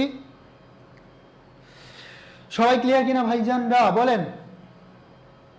একদম ডিটেলস লিখে দিলাম, জাস্ট নোট করে ফেলো। এভাবে পড়লে আশা করি অ্যাকাউন্টিং এর কোনো টার্মে তোমার কোনো প্রবলেম থাকবে না। এইচএসসিতে এমসিকিউতে তাহলে 30-এর মধ্যে 30 পাওয়া কোনো ব্যাপার না। প্রত্যেকেই নোট করছি, নোট ডান, সবাই নোট ডান। ওকে, সো মারিয়া বলছে ক্লিয়ার, তারপর রফিকুল ইসলাম মেক কন্যা, yes sir, thank you so much মেক কন্যা। সো ওদের মতো তোমরাও রেসপন্স করো, ঠিক আছে? আর যা বললাম এখানে কিন্তু সামারাইজ করতেছি আমরা। তারপর দেখো, এখন আমরা শাপলা ট্রেডার্সের একটা ম্যাথ ক্যালকুলেশন করতে যাচ্ছে, এবং এই কোশ্চেনটা তোমার এই বছর কিন্তু ঢাকা বিশ্ববিদ্যালয়ে আসছে এই টাইপেরই, ওকে? এবং এই টাইপের একটা কোশ্চেন তোমাদের আইসিসিতে 99% ইম্পর্টেন্ট আসার পসিবিলিটি, ঠিক আছে? পসিবিলিটি আছে এই টাইপের একটা কোশ্চেন। সো সবাই মনোযোগ দেয়, এবং যারা হচ্ছে পারি সো তারা চেষ্টা করতে থাকে, যারা না পারি সবাই হচ্ছে কি করব, পুরোপুরি ভালো করে মনোযোগ দিই যাতে আমরা বুঝতে পারি, হ্যাঁ? ওকে, তো দেখো এখানে দেওয়া আছে নিট চলতি মূলধন। এই চলতি মূলধনের আরেকটা নাম হচ্ছে কার্যকরী মূলধন, বিকল্প নাম অবশ্যই মনে রাখবা। এই চলতি মূলধন তোমাদের সময় আবার আসতে পারে কার্যকরী মূলধন নামে, তাই না? তার মানে এই চলতি মূলধনের আরেকটা নাম হচ্ছে কার্যকরী মূলধন। এখন দেখো চলতি অনুপাত দেওয়া আছে 5:2, 5:2, তাহলে কোম্পানির চলতি দায়ের পরিমাণ কত টাকা? এখন ভালো করে খেয়াল করো, এখানে দেওয়া আছে 1,80,000 টাকা কার্যকরী মূলধন বা চলতি মূলধন, ঠিক আছে? কার্যকরী মূলধন বা চলতি মূলধন দেওয়া আছে 1,80,000 টাকা। এখানে দেওয়া আছে চলতি অনুপাত 5:2, তার মানে এটা হচ্ছে চলতি সম্পদ, এটা হচ্ছে চলতি দায়। আমরা জানি কার্যকরী মূলধনের সূত্র কি? চলতি সম্পদ মাইনাস চলতি দায়। তাহলে দেখো এই যে 3, এটাই হচ্ছে কি কার্যকরী মূলধন। এই যে পেয়ে গেলাম কার্যকরী মূলধন, ঠিক আছে? এখন দেখো কার্যকরী মূলধন টাকায় দেওয়া আছে 1,80,000 আর অনুপাতে কত? তাহলে 3 আমরা বের করছি, কারণ আমার চলতি অনুপাত দেওয়া ছিল 5:2, এটা চলতি সম্পদ, এটা চলতি দায়। এই চলতি সম্পদ থেকে চলতি দায় যদি আমি বিয়োগ করে দেই তাহলে কি পাবো? কার্যকরী মূলধন বা চলতি মূলধন, ঠিক আছে? এই যে 3 পেয়ে গেলাম কার্যকরী মূলধন। তাহলে 3 দ্বারা ভাগ করি, দেখো 3×6 কত? 18, তার মানে 60,000 টাকা। আমাকে ক্যালকুলেশন করতে বলছে চলতি দায়ের পরিমাণ কত? দায় কত ভাই? এই যে 2, এটা হচ্ছে 2। তাহলে তুমি এটাকে 2 দ্বারা গুণ করে দেবে, দেখো 60 × 1,20,000 টাকা, ঠিক আছে? যদি তোমাকে বলে চলতি সম্পদ কত টাকা, তাহলে তুমি জাস্ট এটাকে গুণ করে দিবা 5 দ্বারা, কারণ 5 হচ্ছে চলতি সম্পদ। তাহলে তোমরা একটু ক্যালকুলেশন করো তো যে চলতি সম্পদ এক্স্যাক্টলি কত টাকা। আমি একটু দেখতে চাই চলতি সম্পদ কত টাকা হবে। তাহলে সবাই একটু চেষ্টা করো, 11 ক নম্বর? 1,20,000 টাকা। চলতি সম্পদ কত হবে?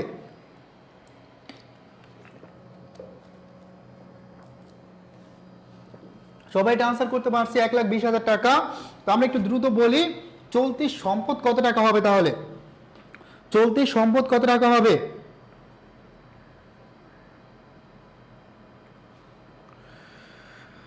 চলতি সম্পদ কত টাকা হবে এটা দেখি কে বের করতে পারে। সবার আগে আনসার করতে পারবা তার জন্য স্পেশাল একটা গিফট আছে।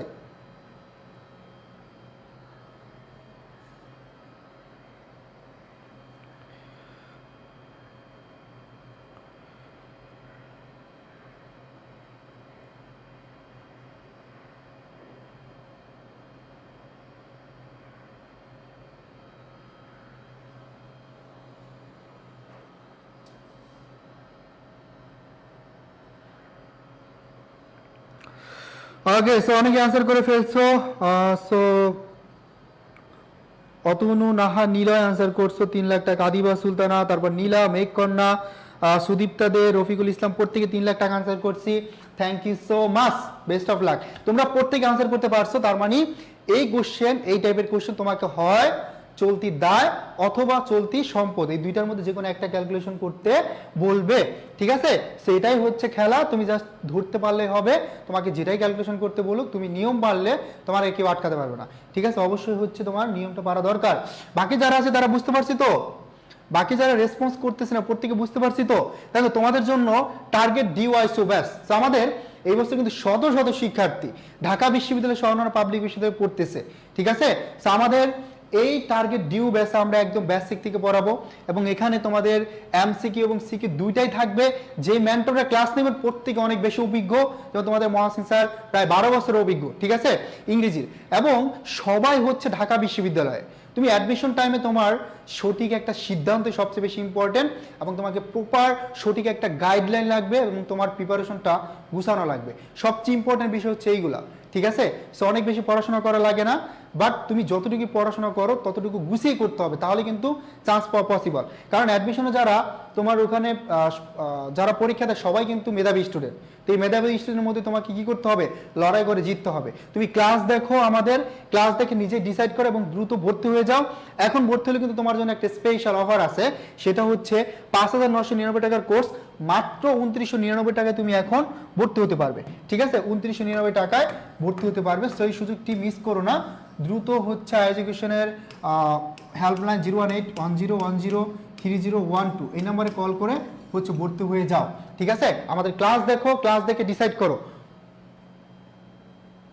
ওকে? এবং প্রত্যেকের এই ড্রিম থাকে কি দেশসেরা বিশ্ববিদ্যালয়, যে আমরা ঢাকা বিশ্ববিদ্যালয়ে পড়বো, তাই না?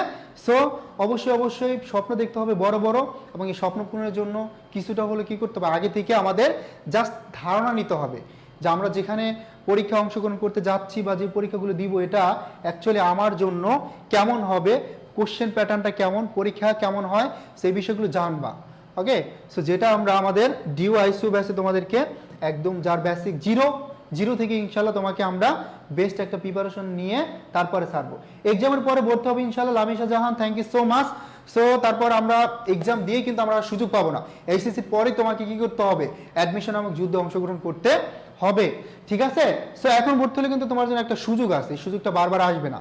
ওকে, সো এই যে নামমাত্র যে ফিটা, এই ফি দিয়ে কিন্তু তুমি পুরো অ্যাডমিশন জার্নিটা কমপ্লিট করতে পারবা আমাদের সাথে ইনশাল্লাহ। ওকে, তারপর দেখো আমরা 12 নম্বর যে কোশ্চেনটা সলভ করতে যাচ্ছি, অনুপাত মূলত কি। আমরা প্রত্যেকে জানি যে অনুপাত হচ্ছে কি একটা দুইটা চলকের ভাগফল, তাই না, বা এক যে দুইটা চলক, এই দুইটা চলকের হচ্ছে একটা সম্পর্ক।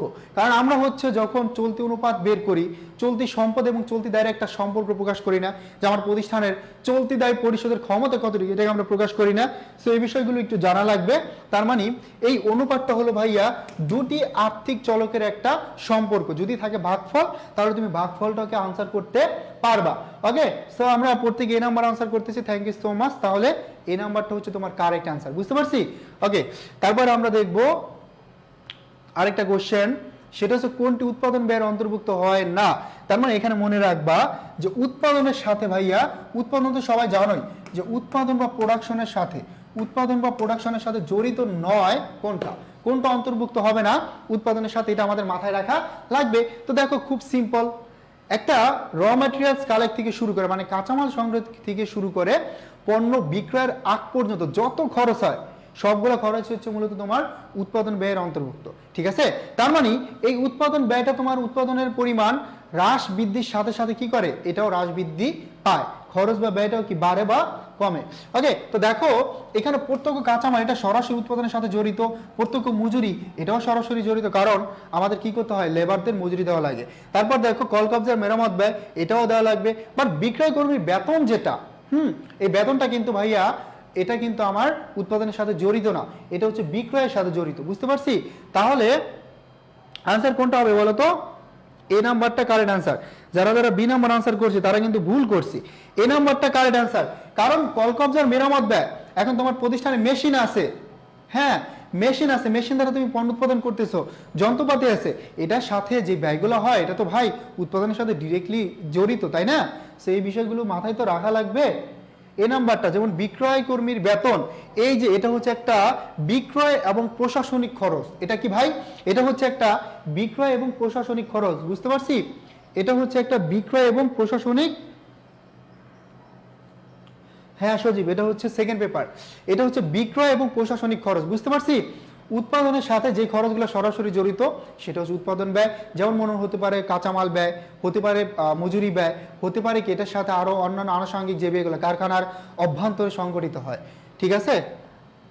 ওকে, তারপরে আমরা সলভ করতে যাচ্ছি 14 নম্বর কোশ্চেনটা, সবচেয়ে সহজ একটা কোশ্চেন, এবং এই কোশ্চেনটাই তোমার আসার পসিবিলিটি অনেক বেশি, একদম ডিরেক্টলি চলে আসবে। তুমি যদি 5টা বোর্ড কোশ্চেন সলভ করো, দেখো 5টা বোর্ডের মধ্যে 3টা বোর্ডে এই কোশ্চেনটা আসছে, এবং প্রতি বছর এটা আসতেছে, ঠিক আছে। তো দেখো এখানে বলছে চুক্তিতে উল্লেখ না থাকলে, মানে যদি বলে যে চুক্তির অবর্তমানে ভাই, যে চুক্তির অবর্তমানে অংশীদারদের প্রদত্ত ঋণের উপর সুদের হার কত, ঠিক আছে। আমরা এই শুরুতে শিখে আসছি, কনসেপ্ট ক্লিয়ার করছি যে চুক্তির অবর্তমানে ঋণের উপর সুদ হবে 6%, কত ভাই 6% চুক্তির অবর্তমানে। তো এখানে ঝামেলাটা কোথায় হয়, আমরা সবাই জানি যে চুক্তির অবর্তমানে ঋণের উপর সুদ, ভাই ঋণের উপর সুদ হচ্ছে 6% হারে ধার্য করে, বাট চুক্তির অবর্তমানে কিন্তু উত্তোলনের উপর কোনো সুদ ধার্য করতে হয় না, উত্তোলনের উপর কোনো সুদ ধার্য করতে হয় না, ঠিক আছে, সুদ ধার্য করতে হয় না চুক্তির অবর্তমানে, এটা মনে রাখতে হবে। এখন তোমরা জানো যে উত্তোলনের উপর সুদ 6 মাসের হারে ধার্য করে, এই জন্য অনেকে গোড়ায় ফেলে এখানে। আমরা জানি যে উত্তোলনের উপর 6 মাসের সুদ ধার্য করা হয়, এটা ক্লিয়ার করবা যে উত্তোলনের উপর 6 মাসের সুদ ধার্য করা হয় যদি সুদের হার দেওয়া থাকে, যদি না থাকে তাহলে ধার্য করার কোনো দরকার নাই। আর ঋণের উপরে কি 6% হারে অলওয়েজ দেওয়া থাকুক বা না থাকুক তোমাকে ধার্য করতে হবে। বি নাম্বারটা সবাই কারেক্ট আনসার দিছো, আমি একটু নামগুলো একটু দেখি। তাহিরা তারিন আছে, তারপরে সামিয়া সুলতানা, আখি আছে, ফারিহা আছে, সাদিক আছে, সুদীপ্তা দে আছে, এরা প্রত্যেকে আনসার করতেছে। মিলন আছে, সাদিয়া আছে, মারিয়া, ঐশী, আদিবা, তারিন, রাজিয়া, এদেরকে একদম শেষ পর্যন্ত আমি দেখতে চাই, ঠিক আছে। পুরো শেষ পর্যন্ত ক্লাসে দেখতে চাই, তাহলে এটা হচ্ছে তোমার 6% হারে, খুব ইম্পর্টেন্ট, নোটটা করে ফেলো কারণ এটা কোশ্চেনটা আসবেই তোমাদের।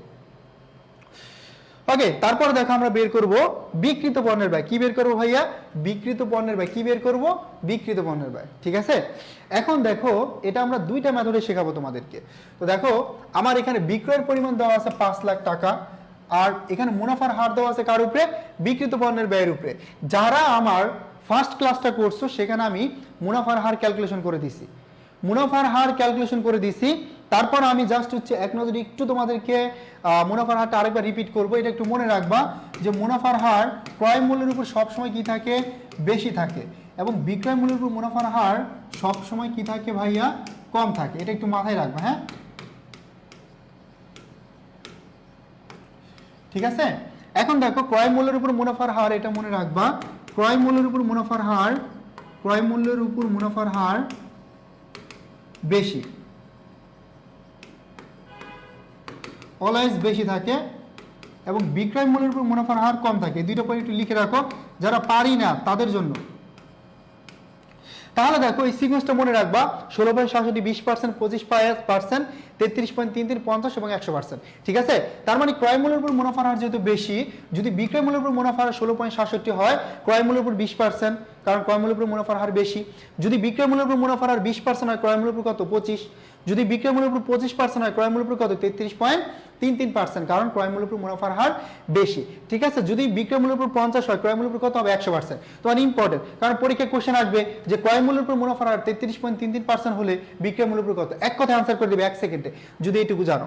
ঠিক আছে, এবার যদি আমরা এই পাশ থেকে আসি যে ক্রয় মূল্যের উপর মুনাফার হার 33.33% হলে বিক্রয় মূল্যের উপর কত? 25, কারণ বিক্রয় মূল্যের উপর মুনাফার হার কম।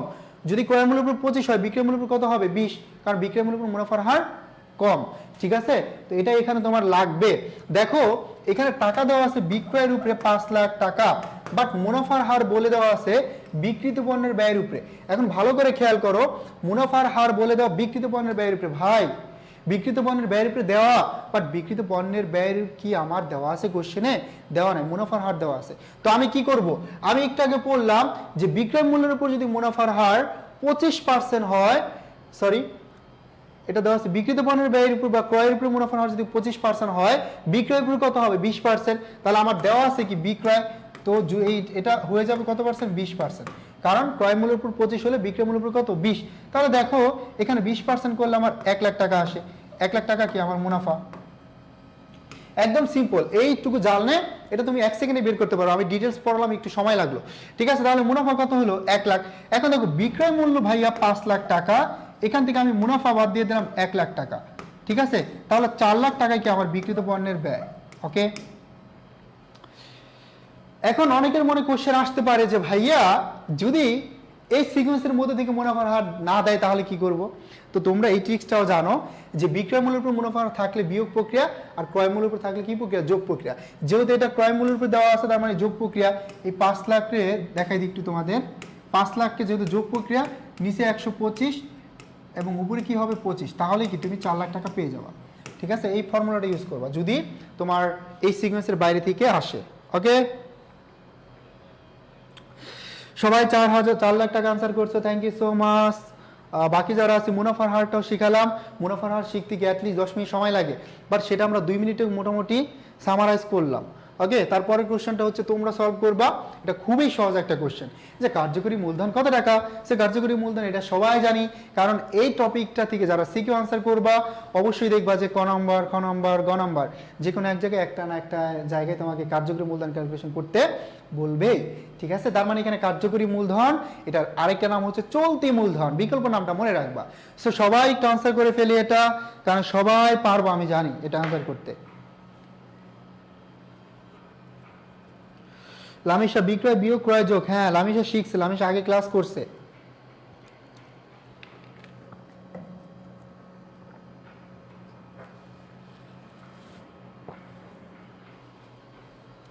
তার মানে এই কার্যকরী মূলধনের সূত্র আমরা সবাই জানি, সেটা হচ্ছে চলতি সম্পদ বিয়োগ কি? চলতি দায়। তো তুমি জাস্ট একটু শিখে রাখো, এই কার্যকরী মূলধনের আরেকটা নাম হচ্ছে ভাইয়া চলতি মূলধন। এটার আরেকটা নাম কি বলতো? এটার আরেকটা নাম হচ্ছে চলতি মূলধন। ঠিক আছে, এই কার্যকরী মূলধনের আরেকটা নাম হচ্ছে চলতি মূলধন, জাস্ট এইটুকুই ডিফারেন্স। ঠিক আছে, ওকে, এইটুকুই হচ্ছে ডিফারেন্স ছিল তোমাদের। বিকল্প নামটা মনে রাখলে আশা করি পরীক্ষার হলে গিয়া দেখবা যে এবার আসছে কার্যকরী মূলধন, তোমাদের সময় আসতে পারে চলতি মূলধন। ঠিক আছে, এটুকুই হচ্ছে ডিফারেন্স থাকবে। তারপরে ভালো করে খেয়াল করো, এখানে আছে নিচের কোটি তারল্য অনুপাত। এখন তারল্য অনুপাতের মধ্যে যে অনুপাতগুলো আছে আমরা ক্যাটাগরিগুলো একটু মনে রাখার ট্রাই করব। যে এই যে তারল্য অনুপাত ভাইয়া, তারল্যের মধ্যে 3টা অনুপাত তোমরা বেশি ইম্পর্টেন্ট, সেটা হচ্ছে চলতি অনুপাত, এটা মনে রাখবা। হ্যাঁ, চলতি অনুপাত একটা তারল্য অনুপাত। তারপরে দেখো এটার মধ্যে তরল আছে, তরল, তরিত, অ্যাসিড টেস্ট, এটা মনে রাখবা তরল। তারপর এটার বিকল্প নাম আছে অনেকগুলো, তরল, তরিত, অ্যাসিড টেস্ট, অগ্নি পরীক্ষা, এগুলো। আরেকটা হচ্ছে কি কার্যকরী মূলধন অনুপাত। তার মানে এই যে ক্যাটাগরিগুলো, এইগুলো হচ্ছে তোমার তারল্য অনুপাতের মধ্যে পড়ে। ঠিক আছে, উপার্জন ক্ষমতা অনুপাত আছে কতগুলো, এটা একটু দেখাই দেই। যেমন উপার্জন ক্ষমতা অনুপাত বা মুনাফার হার সংক্রান্ত অনুপাত, উপার্জন ক্ষমতা অনুপাত, এটা হচ্ছে যত মুনাফার হার আছে, মনে করো নিট মুনাফার উপর মুনাফার হার, নিট মুনাফার হার অনুপাত, ক্রয় মূল্যের উপর মুনাফার হার, তারপর মোট মুনাফার উপর মুনাফার হার, এই যত হার আছে এটা হচ্ছে উপার্জন ক্ষমতা অনুপাত।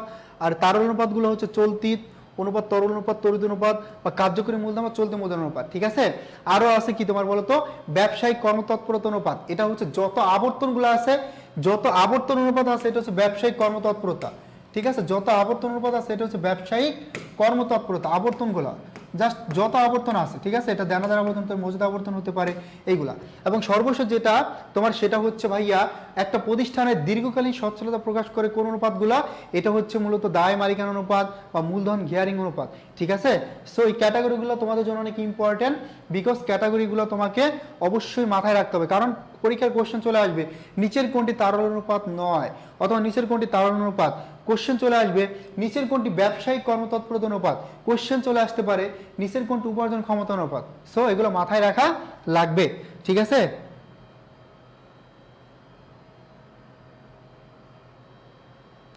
ফিহা লেট হয়ে গেছে অনেক। হ্যাঁ, রেকর্ড থাকবে, সমস্যা নেই, ইউটিউবে থাকবে, এখানেও থাকবে, দেখতে পারবা। ওকে, সো সবাই এই ক্যাটাগরিগুলো একটু মাথায় রাখবা, তোমাদের জন্য ইম্পর্টেন্ট। সো এই ক্যাটাগরি ব্যতীত তুমি কিন্তু, আমরা এখানে আর 2টা পয়েন্ট একটু ক্লিয়ার করি তোমাদেরকে। সেটা হচ্ছে কোম্পানি ব্যবসার ক্ষেত্রে, বিশেষ করে কোম্পানি ব্যবসার ক্ষেত্রে তোমার এখান থেকে একটা কোশ্চেন প্রায় আসে, তাই না?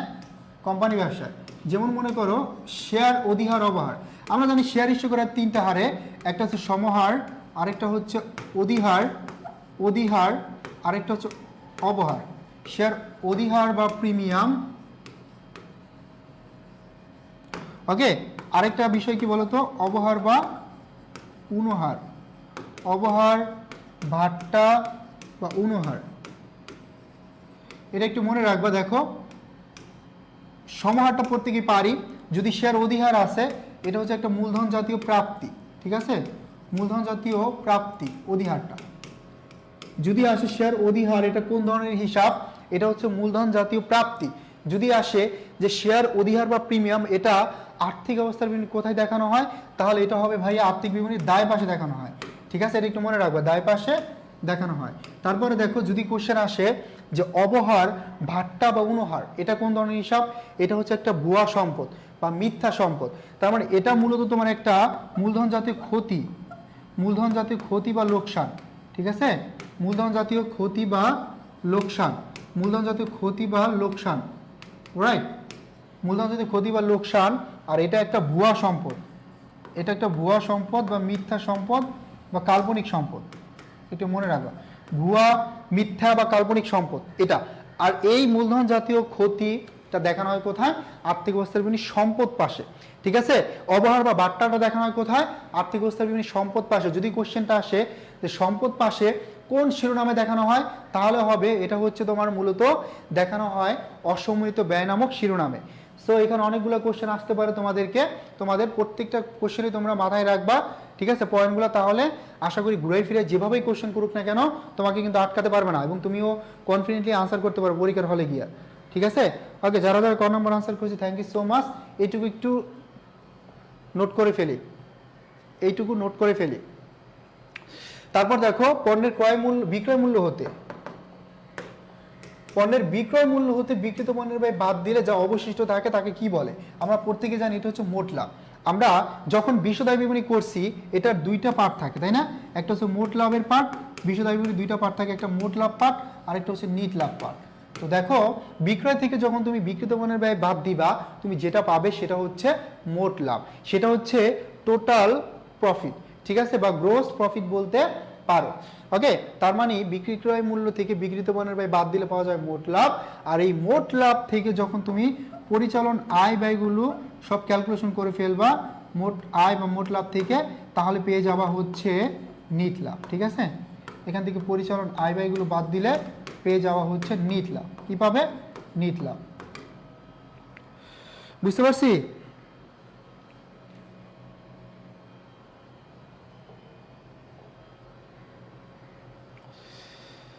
ওকে, সো আমরা নতুন আরেকটা অনুপাত বের করতে যাচ্ছি।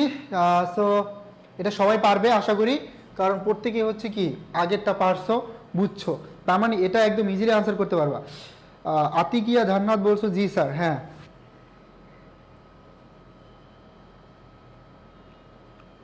ওকে, সো এটা সবাই পারবো তো?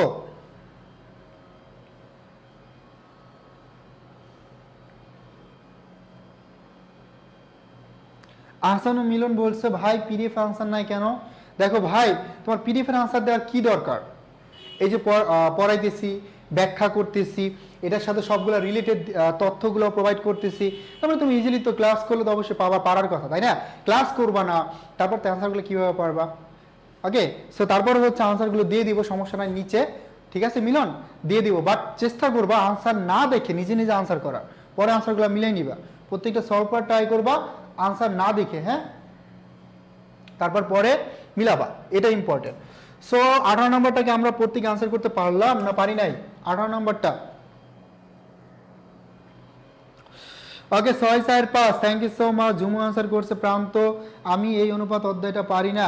সুদীপ্তা দে বলছো ভাই পারি না এটা বললে কিন্তু হবে না। সো পারিব না এই কথাটি বলিব না, কারণ তুমি হচ্ছে এইচএসসির পরে কি অ্যাডমিশন দিবে, এখন কোনোভাবেই এইচএসসি যদি একটা চ্যাপ্টার স্কিপ করো মোটামুটি বাঁচা যায়, বাট তারপরে একটা চ্যাপ্টার স্কিপ করলে কিন্তু তুমি এমসিকিউতে কি ধরা খেয়ে যাবা, কারণ সিকিউর জন্য আমরা 2-3টা চ্যাপ্টার টার্গেট করতে পারি, একটা চ্যাপ্টার যে কোনোভাবে স্কিপ করতে পারি, বাট এমসিকিউর জন্য তো প্রত্যেকটা চ্যাপ্টার পড়া লাগবে, কারণ এখানে তো 30টা এমসিকিউ তোমার দেওয়াই লাগবে। ওকে, দেখো ভালো করে খেয়াল করো তাহলে পারবা। নতুন অনুপাত ক্যালকুলেশন করতে বললে এখানে 2টা অনুপাত দেওয়া থাকবে, একটা পুরাতন একটা নতুন। এই যে যেটা দেওয়া আছে ভাই এটা হচ্ছে নতুন, এটার হচ্ছে বিয়োগফল লিখে রাখো। কে বললো? আমি নামটা ভুলে গেলাম। এটার হচ্ছে বিয়োগফল, তার মানে 3 থেকে 1 চলে গেলে থাকে কত? 2। এই 2কে গুণ করে দিবা পুরাতন অনুপাতের সাথে, দেখো 3 দুগুণে 6, 2 দুগুণে 4 হয়ে গেল। এখন আমরা যেটা করব এই পুরাতন অনুপাতের যোগফল, ওটা ছিল বিয়োগফল, এটার যোগফল, 3 আর 2 কত? 5, এই 5কে গুণ করে দাও এটার সাথে, একের সাথে 1/3 সাথে, তাহলে 5 একে 5, তার মানে 6, 4, 5 এটাই তোমার নতুন অনুপাত। 6, 4, 5 এটা হচ্ছে কি নতুন অনুপাত, বুঝতে পারছি? 6, 4 এবং 5 এটাই হচ্ছে কি নতুন অনুপাত, 6, 4, 5 নতুন অনুপাত, বুঝতে পারছো? লামিশা বলছে না স্যার উত্তর দিলে ভালো হয়, উত্তর দিয়ে দিব, তবে ক্লাস করো। অনেকে কি করে জানো, এই জন্য ক্লাস করে না, যে উত্তর দিয়ে দিবে স্যারে, সো তখন মিলাই নিব।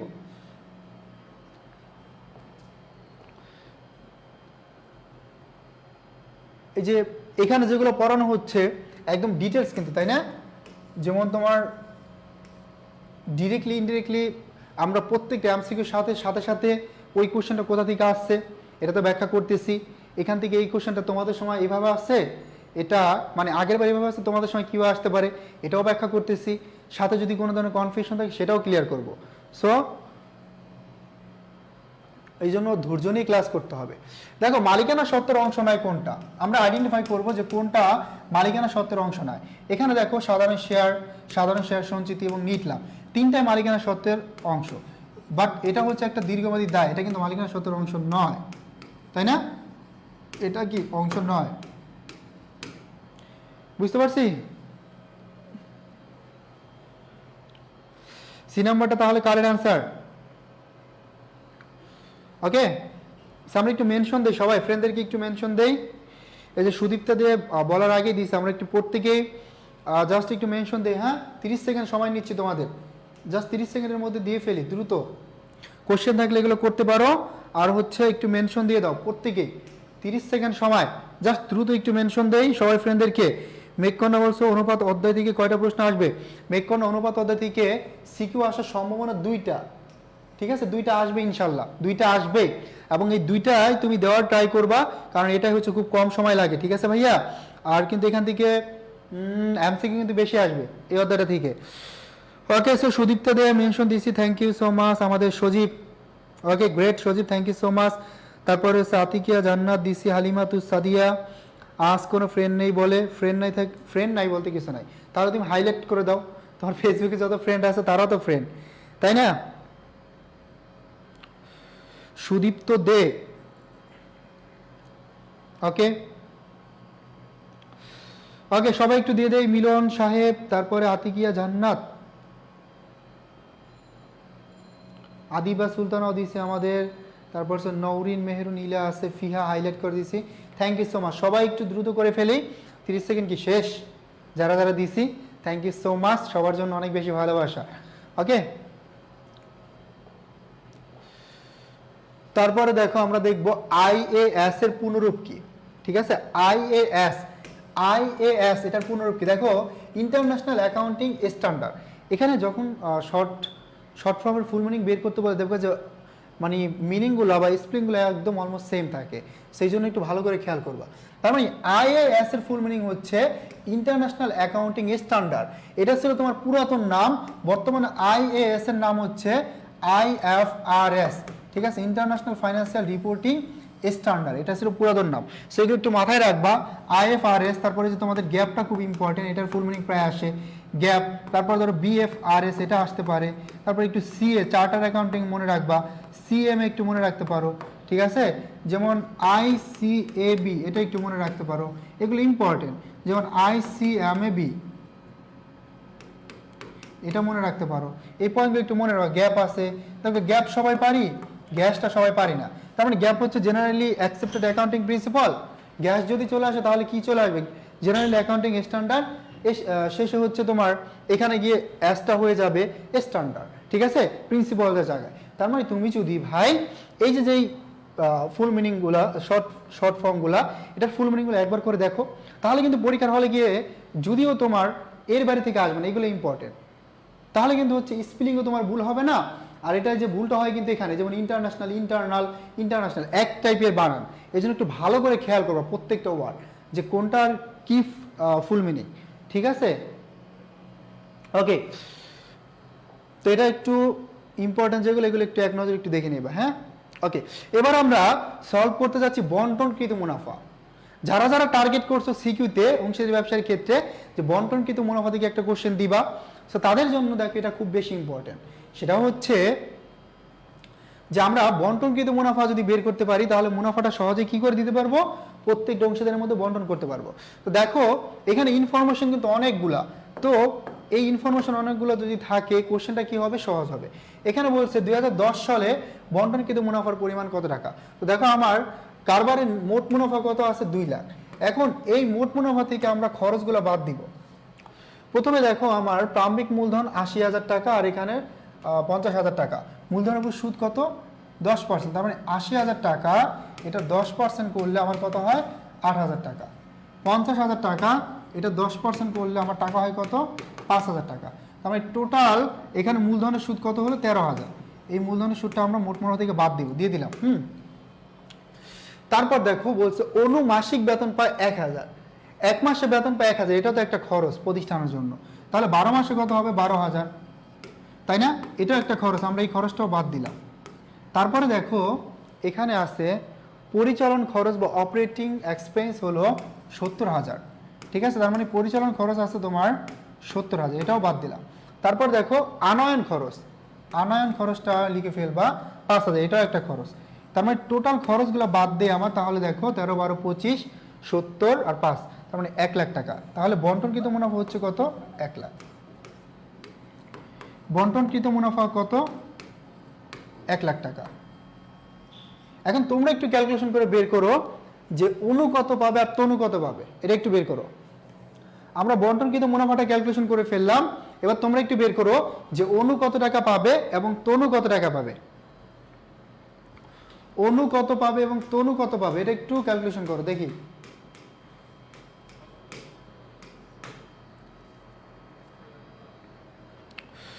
ভাইয়া তুমি যদি হচ্ছে এখন থেকেই চেষ্টা করো তাহলে পারবা, চেষ্টা না করলে পারবা কেমনে?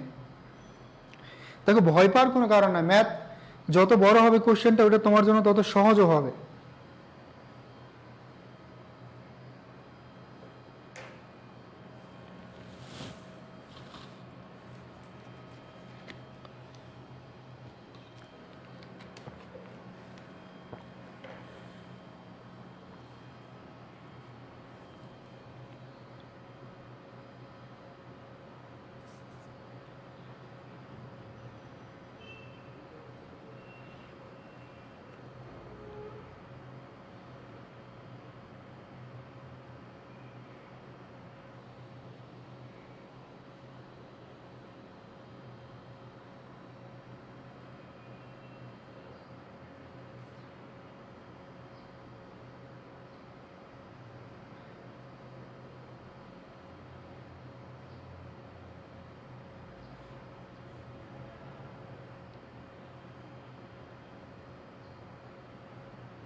ওকে, সো আনসার করেছে 60,000 এবং 40,000 টাকা। এখন এখানে বন্টনকৃত মুনাফা কত? 1 লাখ টাকা। তার মানে এই 1 লাখ টাকা যদি তোমার চুক্তি করা না থাকতো, হার দেওয়া না থাকতো, তাহলে তুমি সরাসরি সমান হারে কি করতে? বন্টন করতে। যেহেতু দেওয়া আছে দেখো, তুমি এভাবে বন্টন করবা।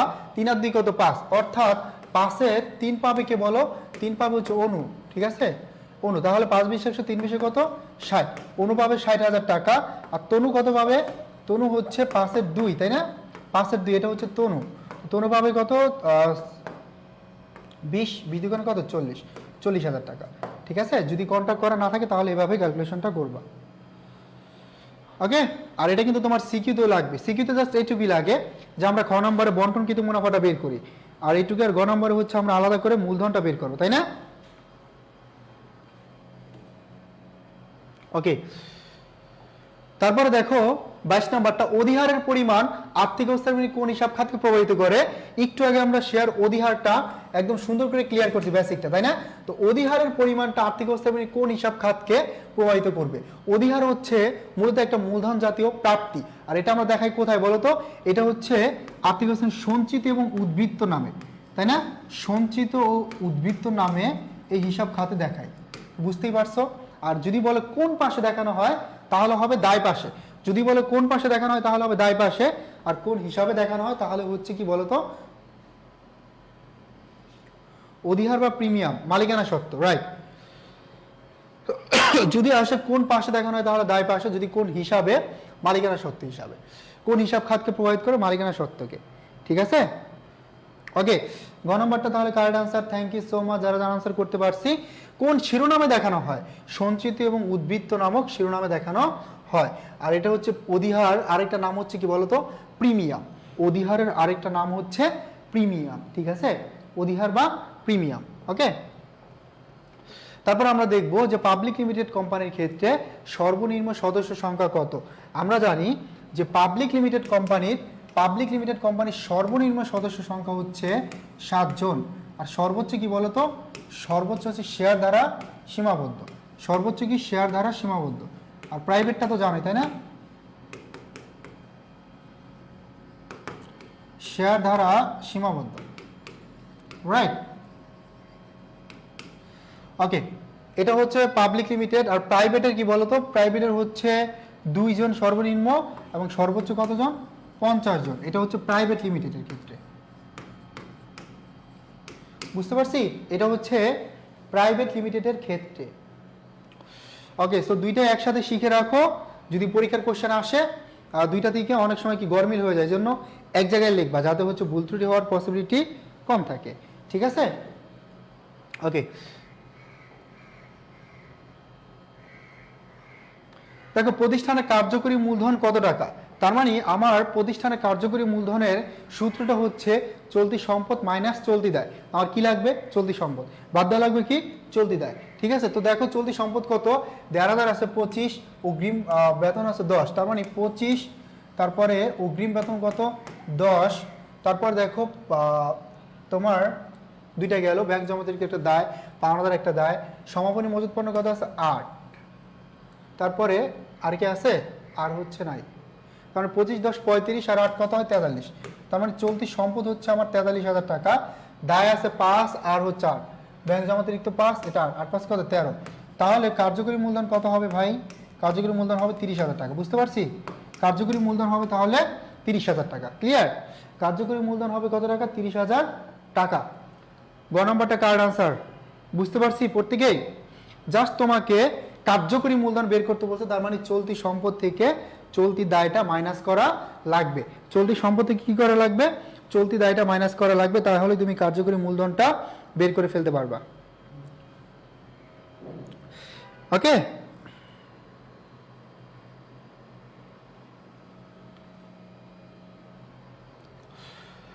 সবাই বুঝতে পারছি? ক্লিয়ার?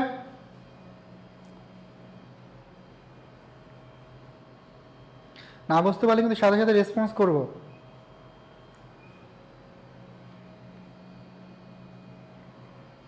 ওকে, তারপরে চলে আসো 25 নাম্বারটা, শেয়ার ইস্যু করা যেতে পারে। আমরা জানি শেয়ার 3 ভাবে ইস্যু করা যায়, একটা হচ্ছে সমান মূল্যে, একটা হচ্ছে লিখিত মূল্যতে বেশি, কারণ এটা হচ্ছে অধিহার, আর লিখিত মূল্যতে কম হলে কি? অবহার।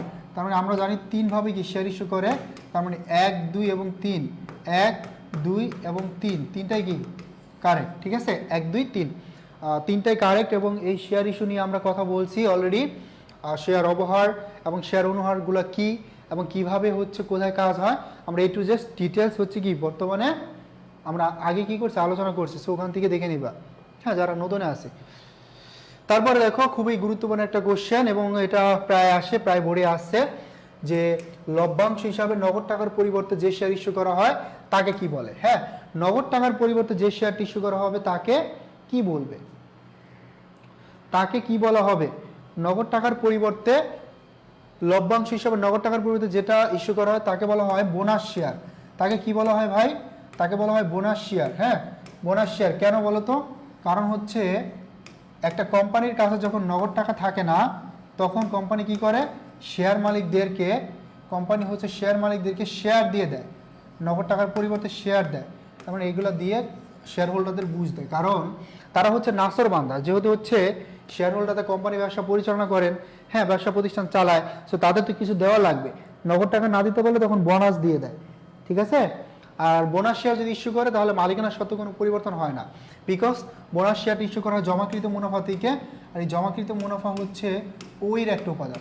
জমাকৃত মুনাফা ওই হচ্ছে হ্রাস পেয়ে যায় যখন বোনাস শেয়ার ইস্যু করা হয়, আর শেয়ার মূলধন কী করে? বৃদ্ধি পায়। ঠিক আছে, শেয়ার মূলধন বৃদ্ধি পায়, তার মানে এটা হচ্ছে তোমার জাবেদা। হ্যাঁ, তার মানে জমাকৃত মুনাফা হিসাব ডেবিট এবং শেয়ার মূলধন হিসাব ক্রেডিট। এটা হচ্ছে বোনাস শেয়ারের জাবেদা। ওকে, এটা হচ্ছে বোনাস শেয়ারের জাবেদা। তো দেখো এখানে মালিকানার সাথে একবার কমলো, একবার কি করলো? বাড়লো। আলটিমেটলি মালিকানার সাথে কি অপরিবর্তিত অবস্থায় আছে। বুঝতে পারছো? তো এখান থেকে আমরা কয়টা পয়েন্ট শিখলাম? নাম্বার 1, নগদ টাকার পরিবর্তে যে শেয়ার ইস্যু করা হয় সেটা হচ্ছে bonus share. Number 2, bonus share issue করা হলে তোমার মালিকানার সত্ত্বে কোনো পরিবর্তন হয় না, কারণ হচ্ছে মালিকানার সত্ত্বে একবার বাড়ে একবার কমে। নাম্বার 3, তোমাকে মনে রাখতে হবে যে বোনাস শেয়ারের জাবেদা হচ্ছে জমাকৃত মুনাফা হিসাব ডেবিট এবং হচ্ছে গিয়ে শেয়ার মূলধন হিসাব ক্রেডিট। ঠিক আছে, ওকে। এখন দেখো 27 নম্বর কোশ্চেনটা, যে চুক্তির অবর্তমানে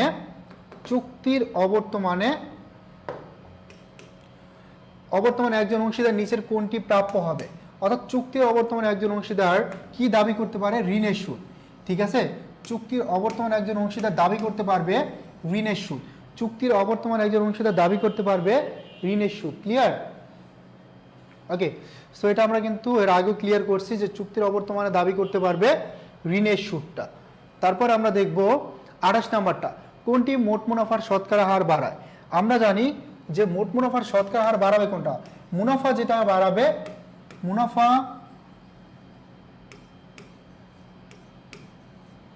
এই যে মুনাফা যেটাই বাড়বে, কি কারণে মুনাফা বাড়তে পারে, যেমন বিক্রয় যদি বাড়ে তাহলে মুনাফা বাড়বে, আয় যদি বাড়ে তাহলে মুনাফা বাড়বে, তাই না?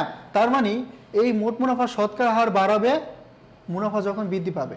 তো দেখো এখানে বিক্রয় মূল্য বাড়বে, বিক্রয় যত বাড়লে মুনাফা তত বেশি হবে, তার মানে বিক্রয় মূল্য বৃদ্ধিকরণ। ঠিক আছে, এটা হচ্ছে কি ঘ নাম্বারটা কারেক্ট আনসার।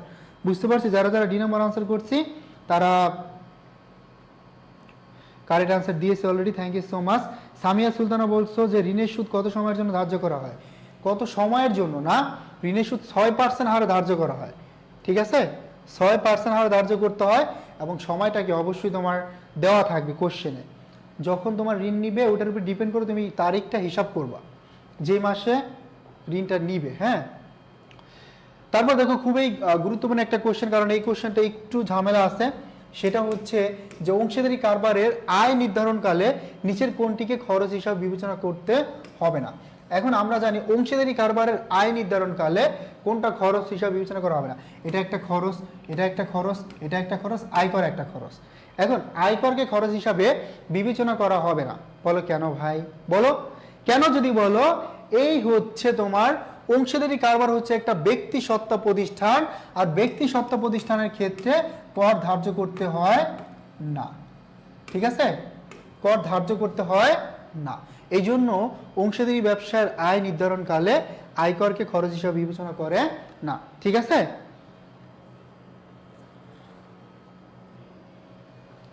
বুঝতে পারছো? ওকে, তারপর দেখো আমরা আরেকটা কোশ্চেন দেখবো, তরল সম্পদ কি। আমরা জানি যে সম্পদটা যত তাড়াতাড়ি নগদ টাকায় রূপান্তর করা যায় সেটা তত ভালো তরল সম্পদ, তাই না? যে সম্পদটা যত তাড়াতাড়ি নগদ টাকায় রূপান্তর করা যায় সেটা তত ভালো তরল সম্পদ। তার মানে ব্যাংক জমা একটা তরল সম্পদ, প্রাপ্য হিসাব তরল সম্পদ। আর তরল সম্পদ না কোনটা, আমরা জানি যে মজুদ পণ্য, এই মজুদ পণ্য এবং হচ্ছে অগ্রিম খরচ, এই দুইটাকে আমরা তরল সম্পদ হিসাবে বিবেচনা করি না। ঠিক আছে, এই দুইটাকে আমরা অগ্রিম খরচ এবং মজুদ পণ্যকে তরল সম্পদ হিসাবে বিবেচনা করি না। এটাকে আমরা সবসময় যখন তরল সম্পদ ক্যালকুলেশন করি তখন কি করি বলতো, চলতি সম্পদ থেকে বিয়োগ করে দেই। হ্যাঁ, চলতি সম্পদ থেকে এটাকে আমরা মাইনাস করে দিই। বুঝতে পারছি?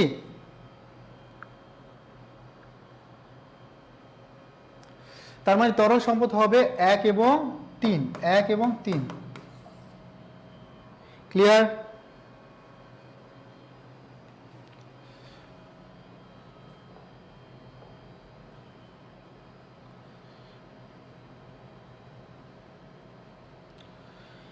তারপর দেখো এটা নাতাশা। সো নাতাশারটা আমরা একটু শিখব। এখানে সুন্দর করে দেওয়া আছে যে নাতাশা কোম্পানি 2012 সালে 15 জুন তারিখে গঠিত এবং অনুমোদিত মূলধন হচ্ছে প্রতিটা শেয়ারের মূল্য 100 টাকা এবং 25,000 শেয়ার। প্রথম বছর কোম্পানি 7,000 শেয়ার, তার মানে 25,000 মধ্যে 7,000 শেয়ার মোট 8,40,000 টাকায় এবং 8,000 শেয়ার 6,80,000 টাকা বিলি করে। তাহলে শেয়ার অধিহারের পরিমাণ কত? শেয়ার প্রিমিয়ামের পরিমাণ বের করতে হচ্ছে। প্রিমিয়ামের আরেকটা নামই হচ্ছে কি বলতো, অধিহার। এখন দেখো সে কোম্পানি 7,000 শেয়ার কি করছে, বন্টন করছে, প্রতিটার মূল্য হচ্ছে 100 টাকা করে, তাহলে হওয়ার কথা কত, 7 লাখ। বাট সে সে টাকা নিচ্ছে কত, মূলধন নিচ্ছে কত, 8,40,000 টাকায় সে কি করছে, বিক্রি করছে। তার মানে মূলধন হওয়ার কথা 7 লাখ, যেহেতু 8,40,000 টাকায় সে কি করছে, বন্টন করছে বা বিক্রি করছে, তাহলে 1,40,000 টাকা কি এখানে তোমার অধিহার, অতিরিক্ত। ঠিক আছে, তাহলে অধিহারের পরিমাণ হচ্ছে 1,40,000 টাকা। ওকে, অধিহার কত তাহলে, 1,40,000 টাকা হচ্ছে তোমার অধিহার। ক্লিয়ার? 1,40,000 টাকা হচ্ছে অধিহার।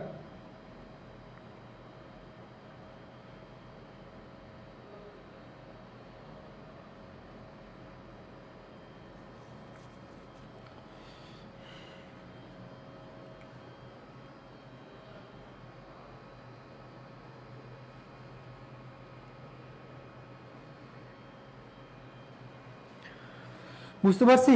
1,40,000 টাকা তাহলে কি হবে? অধিহার, অধিহার। এখন যদি কোশ্চেন আসে যে অবহার কত, এবং পরের কোশ্চেনটা কিন্তু সেম, তো তোমাকে অবহার বের করতে বলবে, ঠিক আছে?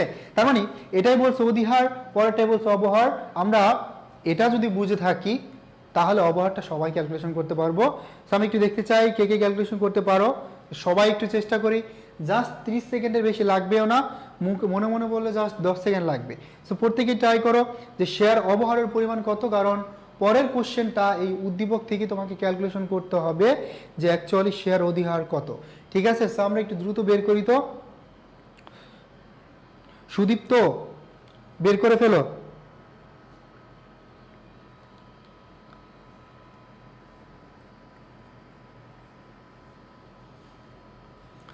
শেয়ার অবহারের পরিমাণ কত হবে? এই তো জুনায়েদ আহমেদ, সজীব সবার আগে আনসার করে ফেলছি। 1,20,000 টাকা শেয়ার অবহার, রাইট। তারপর প্রান্ত আনসার করছে 1,20,000। তারপর হচ্ছে সামিয়া সুলতানা করছো, শান্তনাথ নাকি শান্তু, আরিফ আনসার করছে 1,20,000। তারপর হচ্ছে আখি আনসার করছে, আফসানা পারভিন আখি, মেঘ কন্যা আনসার করছে, সুদীপ্ত আনসার করছে তো আগেই, তাই না? প্রান্ত এরা তো আগে আনসার করছে, দুইবার করার দরকার নেই। ওকে, তো দেখো এখানে পরে দেখো 8,000 শেয়ার, প্রতিটা শেয়ারের মূল্য 100 টাকা করে, তাই না? হওয়ার কথা কত? 8 লাখ। বাট বিক্রি করছে কততে? 6,80,000 টাকা। তাহলে 1,20,000 টাকা কি করছে? কমে করছে। তার মানে এই 1,20,000 টাকা হচ্ছে কি তোমার কি শেয়ার অবহার, শেয়ার অবহার, ঠিক আছে? তোমরা কি আজকের ক্রিকেট ম্যাচ নিয়ে কি, যেমন সেমিফাইনালে যেতে পারে না একটা কথা ছিল বাংলাদেশ, বাট ম্যাচটা যে হেরে যাবে এটা আরও বেশি কষ্টকর না? সো এই ক্রিকেট শুধু কি করতেছে, আমাদেরকে কষ্টই দিচ্ছে, খুব বেশি খারাপ লাগে। শেষে একটু দেখি না তোমাদের ক্লাস যেত যখন শুরু হয়ে গেল, সো তখন একটু স্কোর দেখলাম 8 উইকেট পড়ছে, ভাবলাম জিতে যাবে মেবি, সেটাও হারছে। সেই ক্রিকেট দেখো না, কষ্ট পাবে, নিজের পড়াশোনার ক্ষতি হবে, এটা বাদ দাও। এটাও হারছে। প্রত্যেকটা ম্যাচে আমাদের কি পরিমাণ এক্সপেকটেশন থাকে যে সবাই এত এত হারার পর, এত কষ্ট পাওয়ার পর ভাবে যে খেলার দেখবো না, তারপরও দেশ যখন দেখে লাল সবুজের দেশ খেলতেছে সবাই আবার টিভির সামনে ঠিকই বসে পড়ে, তাই না? আর হচ্ছে কি করে, মারা খায়। এভাবেই চলছে। তার মানে বুঝতেই পারছো 32 নাম্বার তোমাকে অবহার ক্যালকুলেশন করতে বলছে, এবং আমরা খুব সহজেই অবহারটাও ক্যালকুলেশন করে ফেললাম অলরেডি, কারণ যেহেতু হচ্ছে কোশ্চেনটা তোমার উদ্দীপক থেকে করা লাগবে, এই জন্য আমি একসাথে বলে দিলাম যে প্রিমিয়াম কত এবং অবহার কত টাকা হবে। তারপর দেখো একটি অংশীদারি কারবার অবসায়নের ক্ষেত্রে মুনাফাটা কিভাবে বন্টন করতে হয় এটা আমরা জানবো। বাংলাদেশ অলওয়েজ ক্রিকেট হারে। ও হালিমাতুর সাথে তুমি ক্রিকেট দেখো? মেয়ে মানুষ ক্রিকেট দেখে কম, তবে বর্তমানে অনেকেই দেখে। তো দেখো এখানে অংশীদারি কারবার অবসায়নের ক্ষেত্রে তোমরা জানো অংশীদারি ব্যবসায়ের মূল ভিত্তি হচ্ছে চুক্তি, তাই না? তার মানে সর্বপ্রথম তোমাকে প্রায়োরিটি দিতে হবে যে অংশীদারি ব্যবসার ক্ষেত্রে মুনাফা বন্টন করতে হয় চুক্তি অনুসারে। নাম্বার 2, অংশীদারি ব্যবসার ক্ষেত্রে মুনাফা বন্টন করতে হয় সমান হারে যখন তোমার চুক্তি দেওয়া থাকবে না। নাম্বার 3, অংশীদারি ব্যবসা যখন অবসায়ন হয়ে যাবে তখন মুনাফা বন্টন করতে হবে মূলধন ব্যালেন্সের ভিত্তিতে। কিসের ভিত্তিতে? মূলধন ব্যালেন্সের ভিত্তিতে। ক্লিয়ার? 3টা পয়েন্ট যদি একসাথে লিখে রাখো তাহলে আশা করি এখানে আর কোনো প্রবলেম হবে না, এটা থেকে সহজে আনসার করতে পারবা। অংশীদারি ব্যবসার মুনাফা বন্টন করতে চুক্তি অনুসারে, যদি চুক্তি দেওয়া না থাকে তাহলে হবে সমান হারে, আর যখন ব্যবসাটা ভ্যানিশ হয়ে যায়, অবসায়ন হয়ে যায়, তখন হচ্ছে তো অবশ্যই তোমাকে মূলধন ব্যালেন্সের অনুসারেই কি করতে হবে? মুনাফা বন্টন করতে। আমি খেলা দেখি, মেঘ কন্যা, ওয়াও গ্রেট। এখন অনেক মেয়ে খেলা দেখে, ভালোবাসে তারা বাংলাদেশ ক্রিকেটকে, বাংলাদেশ টিম কি সেটা বুঝে না, না? তাহলে এটা হবে কি বলতো? এটা হবে মূলধন ব্যালেন্সের ভিত্তিতে, কারণ অংশীদারি কারবারের অবসানের ক্ষেত্রে নগদ অর্থ অংশীদারদের মধ্যে বন্টিত হবে মূলধন ব্যালেন্সের ভিত্তিতে। ওকে, তারপর দেখো এখানে আছে সমাপনী মজুদের পরিমাণ কত টাকা। তো আমাকে ক্যালকুলেশন করতে হবে সমাপনী মজুদ কত টাকা। তো দেখো এখানে প্রারম্ভিক মজুদ মাল আছে 15,000 টাকা, লিখে ফেললাম প্রারম্ভিক মজুদ মাল তারপর দেখো ক্রয় আছে কত টাকা, 60,000 টাকা, এটাও লিখে ফেললাম। তাহলে আমার কৃত পণ্যের ব্যয় হয় 75,000 টাকা।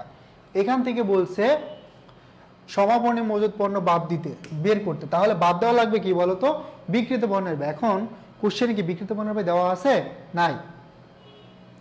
তো আমার কি করতে হবে, এখানে বলে দিচ্ছে বিক্রয় মূল্যের উপর মুনাফার আর 25%। তাহলে বিক্রয় কত, 50,000 থেকে 25% তুমি বের করো। 10% 5,000, 20% 10,000, তাহলে 12,500। এই 12,500 হচ্ছে তোমার মুনাফা। এটা কি বলতো, এটা হচ্ছে মুনাফা। হ্যাঁ, তার মানে মুনাফা পেয়ে গেলাম 12,500। তা আমরা স্বাভাবিকভাবে বিক্রয় মূল্য আছে 50, এখান থেকে মুনাফা বাদ দিলাম 12,500, তাহলে 37,500 এটা হচ্ছে আমার কি বিক্রিত পণ্যের ব্যয়, তাই না? এখন দেখো বিক্রয়যোগ্য পণ্যের ব্যয় থেকে যদি আমি বিক্রিত পণ্যের ব্যয় বাদ দিয়ে দেই, তাহলে কি পাবো, সমাপনী মজুদ পণ্য 37,500। ঠিক আছে, এটা হচ্ছে সমাপনী মজুদ পণ্য। এই যে সূত্রটা তোমাদের ক্লিয়ার করাইছি, শিখাইছি, সেটা কিন্তু এখনই কাজে লাগতেছে, তাই না? সমাপনী মজুদ পণ্য।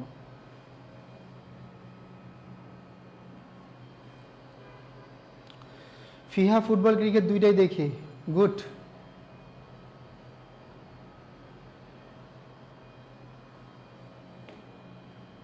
ওকে, তো এটা হবে 37,500 টাকা সমাপনী মজুদ পণ্য। ঠিক আছে, প্রসেসটা জানতে হবে যে বিক্রয়যোগ্য পণ্যের ব্যয় থেকে আমি বিক্রিত পণ্যের ব্যয় বাদ দিলে পাবো কি, সমাপনী মজুদ পণ্য।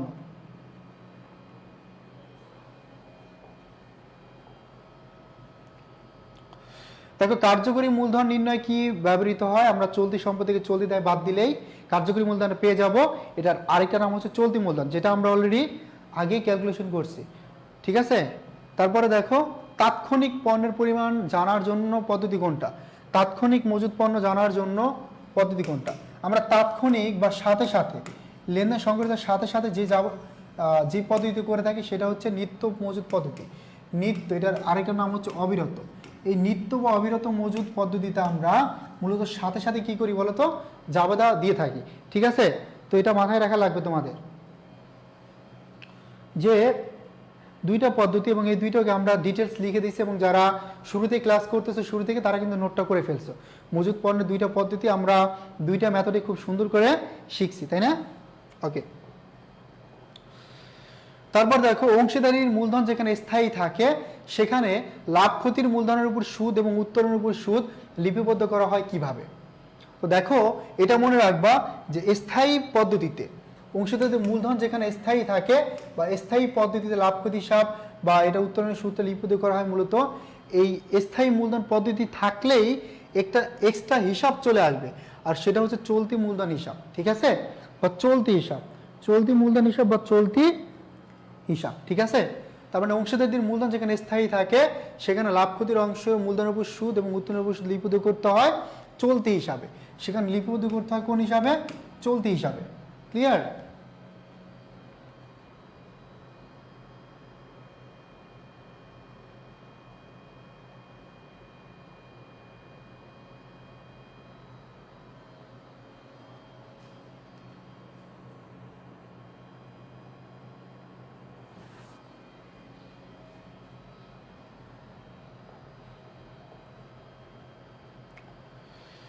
বিক্রিত পণ্যের ব্যয় বিক্রয় অপেক্ষা বেশি হলে, এখন দেখো যখন এই বিক্রয় থেকে বিক্রিত পণ্যের ব্যয়টা, যখন বিক্রয় থেকে এই বিক্রিত পণ্যের ব্যয় বেশি হয়ে যাবে তখন কি হবে, মোট ক্ষতি। তো এই টাইপের এত সহজ কোশ্চেন তোমাদের দেয় কেন জানো, কারণ এখানে মোট ক্ষতি আছে, নিট ক্ষতি আছে, অনেকে নিট ক্ষতি দিয়ে দিবে। ঠিক আছে, কিন্তু হবে কি মোট ক্ষতি, এটা খেয়াল রাখতে হবে। এটা হবে কি বলতো, মোট ক্ষতি, এটা হবে হচ্ছে মোট ক্ষতি। ঠিক আছে, 38 হচ্ছে খ নাম্বার।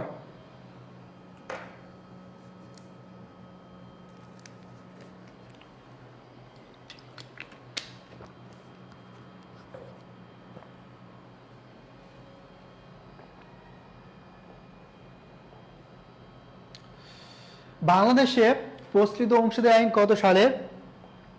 এটা যদি অ্যাকাউন্টিং এই কোশ্চেনটা নাও আসে, তোমাদের ম্যানেজমেন্টে কিন্তু এই কোশ্চেনটা আসবে মাস্ট। কেন আসবে বলো তো, কারণ বাংলাদেশ অংশীদারি আইন কত সালের, এটা হয় জ্ঞানমূলক কোশ্চেন আসবে, তা না হলে কিন্তু দেখবা যে এমসিকিউতে আসতেছে। আসবেই। তো এটা হচ্ছে 1932 সালে বাংলাদেশের অংশীদার আইন, হ্যাঁ, এটা মাথায় রাখবা। কোম্পানি আইন হচ্ছে 1994 সালের, অংশীদার আইন কত সালের? 1932 সালের, আর কোম্পানি আইন কত সালের? 1994 সালের। ঠিক আছে?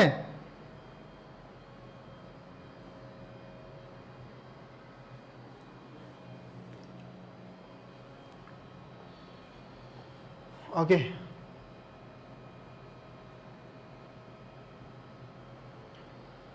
এখানে আবার হচ্ছে আমরা অবহার বের করব, তবে এটা কিন্তু ডিফারেন্স আগেরটার তুলনায়।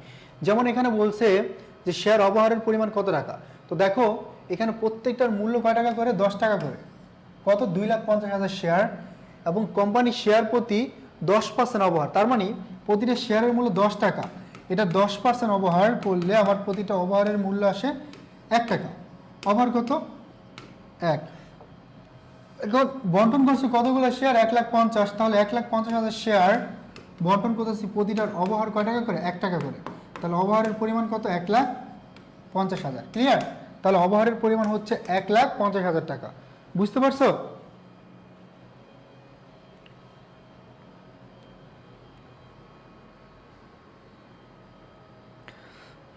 তোমাদের আজকে আবার 2টা থেকে 2:30টা থেকে হচ্ছে ইকোনমিক্স ক্লাস আছে, সো আমরা একটার আগেই কমপ্লিট করে দিব। ইভেন আজকে আমরা এটা কম পড়াবো সেকেন্ড পেপারটা, বিকজ অনেক বেশি টায়ার্ড, যেমন বাসা থেকে আসছি, ঘুম হয় নাই রাতে জার্নি করে। আমরা আরও তোমাদের পরীক্ষার আগে ফার্স্ট পেপারে যেমন আমরা একটা নিলাম, এমসিকিউ পড়াইছে, অনেকগুলো বাকি ছিল, সো ওইটাও কমপ্লিট করব, সিকিউ প্র্যাকটিস করব। ঠিক আছে? সেকেন্ড পেপারটাও সেম, আমরা এমসিকিউ সিকিউর জন্য আরও একটা করে ম্যারাথন ক্লাস নিব তোমাদের পরীক্ষার আগে। ওকে, কারণ হচ্ছে তোমরা 27 তারিখ থেকে, অ্যাটলিস্ট 27 তারিখ থেকে শুরু না করলে কিন্তু 27 তারিখ থেকে মাস শুরু করা লাগবে, অনেকে 26 তারিখ থেকে শুরু করে দেবে বাংলা পড়াটা। ওকে, সো ওই জন্য তোমরাও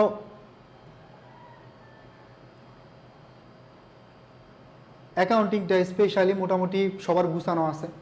সে সময় পরীক্ষার আগে যখন রিভিশন দিবা, তোমার নোট খাতা থেকে শুরু করে সব কিছুই, যেমন যেভাবে তুমি তোমার প্রিপারেশনটা গুছানো রাখছো, সেই গুছানো প্রিপারেশনটা জাস্ট রিভিশন করবা। আর আমরা তো ম্যারাথন ক্লাস আরও নিবই, সিকিউ এমসিকিউ আরও 2টা ম্যারাথন ক্লাস নিব। ওকে, বাট আজকে আমরা আর বেশিক্ষণ আগাবো না, সর্বোচ্চ 50টা পর্যন্ত এমসিকিউ সলভ করবো এই পর্যন্ত। ওকে, সো সামিরা সুলতানা বা সুমাইয়া বলছো কখন ক্লাস শুরু হয়েছে? ক্লাস শুরু হয়েছে 10:30 থেকে। দেখো, শেয়ার অবহারের ফলে কোম্পানির কি হয় তা আমরা জানি হচ্ছে শেয়ার অবহার, এই শেয়ার অবহার বা বাট্টা এটা হচ্ছে, বা অনুহার, এটা হচ্ছে একটা কোম্পানির মূলধন জাতীয় ক্ষতি। এটা কি বলতো? একটা কোম্পানির মূলধন জাতীয় ক্ষতি। তার মানে মূলধন জাতীয় যদি ক্ষতি হয়, তাহলে এটা তোমার কি করবে? মালিকানা সত্ত্বকে প্রভাবিত করবে এবং চলতি সম্পদ হ্রাস পাবে। ঠিক আছে? তার মানে এটা হচ্ছে মূলধন জাতীয় ক্ষতি বৃদ্ধি পাবে, আর হচ্ছে এই শেয়ার অবহার এটা কি করবে? চলতি সম্পদ হ্রাস করবে। 1 এবং 2 তাহলে কি হবে? কারেক্ট আনসার হবে, তাই না?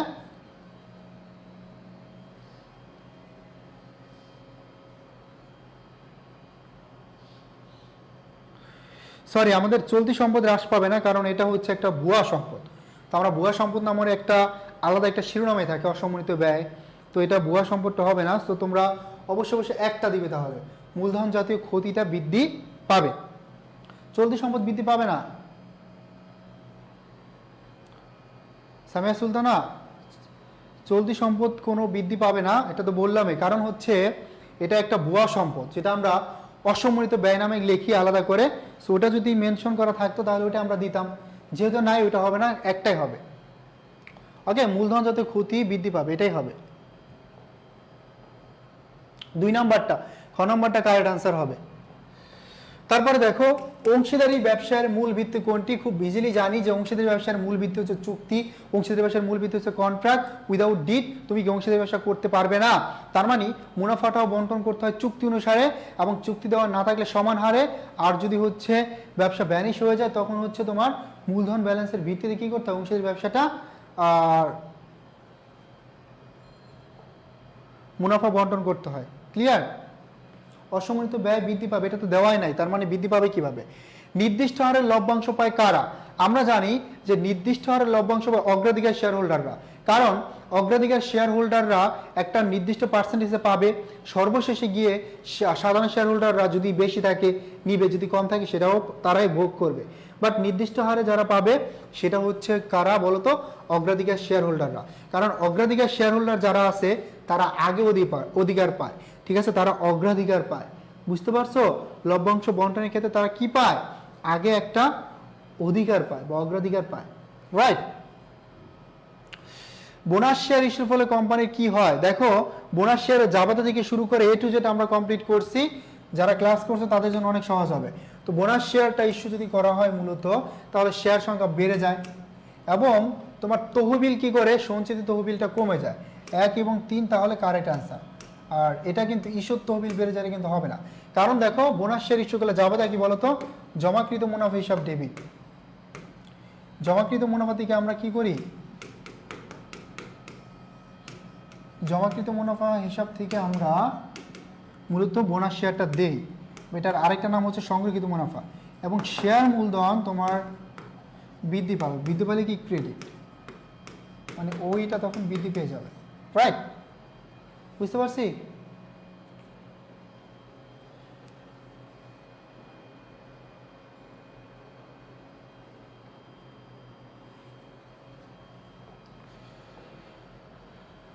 তারপর দেখো, বিনামূল্যে পণ্য বিতরণ করলে কি হবে? বিনামূল্যে যদি পণ্য বিতরণ হয়, বিনামূল্যে করছে তার মানে কি? তোমার বিজ্ঞাপন বাড়ছে,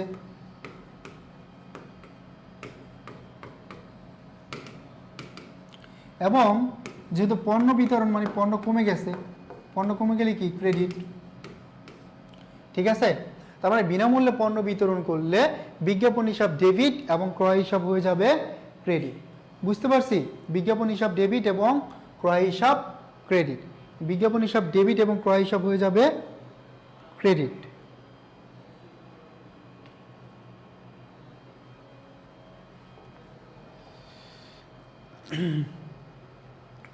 সাতচল্লিশ নাম্বারটা দেখো, চুক্তির অবর্তমানে অংশীদাররা নিচের কোনটি দাবি করতে পারে? খুব সিম্পল, এটা হচ্ছে কি? ঋণের সুদ। ঋণের সুদ হচ্ছে চুক্তির অবর্তমানে কি 6% হারে ঋণের সুদ ধার্য করতে হয়। প্রত্যেকে জানো, এটা নিয়ে ডিটেলস আমরা আরো 3 থেকে 4টা এমসিকিউ সলভ করছি, একই ক্যাটাগরির এমসিকিউ এগুলো। ঋণের সুদ চুক্তির অবর্তমানে দাবি করতে পারবে অংশীদাররা। নিট বিক্রয় এবং বিক্রিত পণ্যের পার্থক্যটা কি? দেখো, নিট বিক্রয় আর বিক্রিত পণ্যের ব্যয় দুইটার পার্থক্য হচ্ছে মোট লাভ, তাই না? নিট বিক্রয় থেকে যখন আমি বিক্রিত পণ্যের ব্যয়টা মাইনাস করে দিব,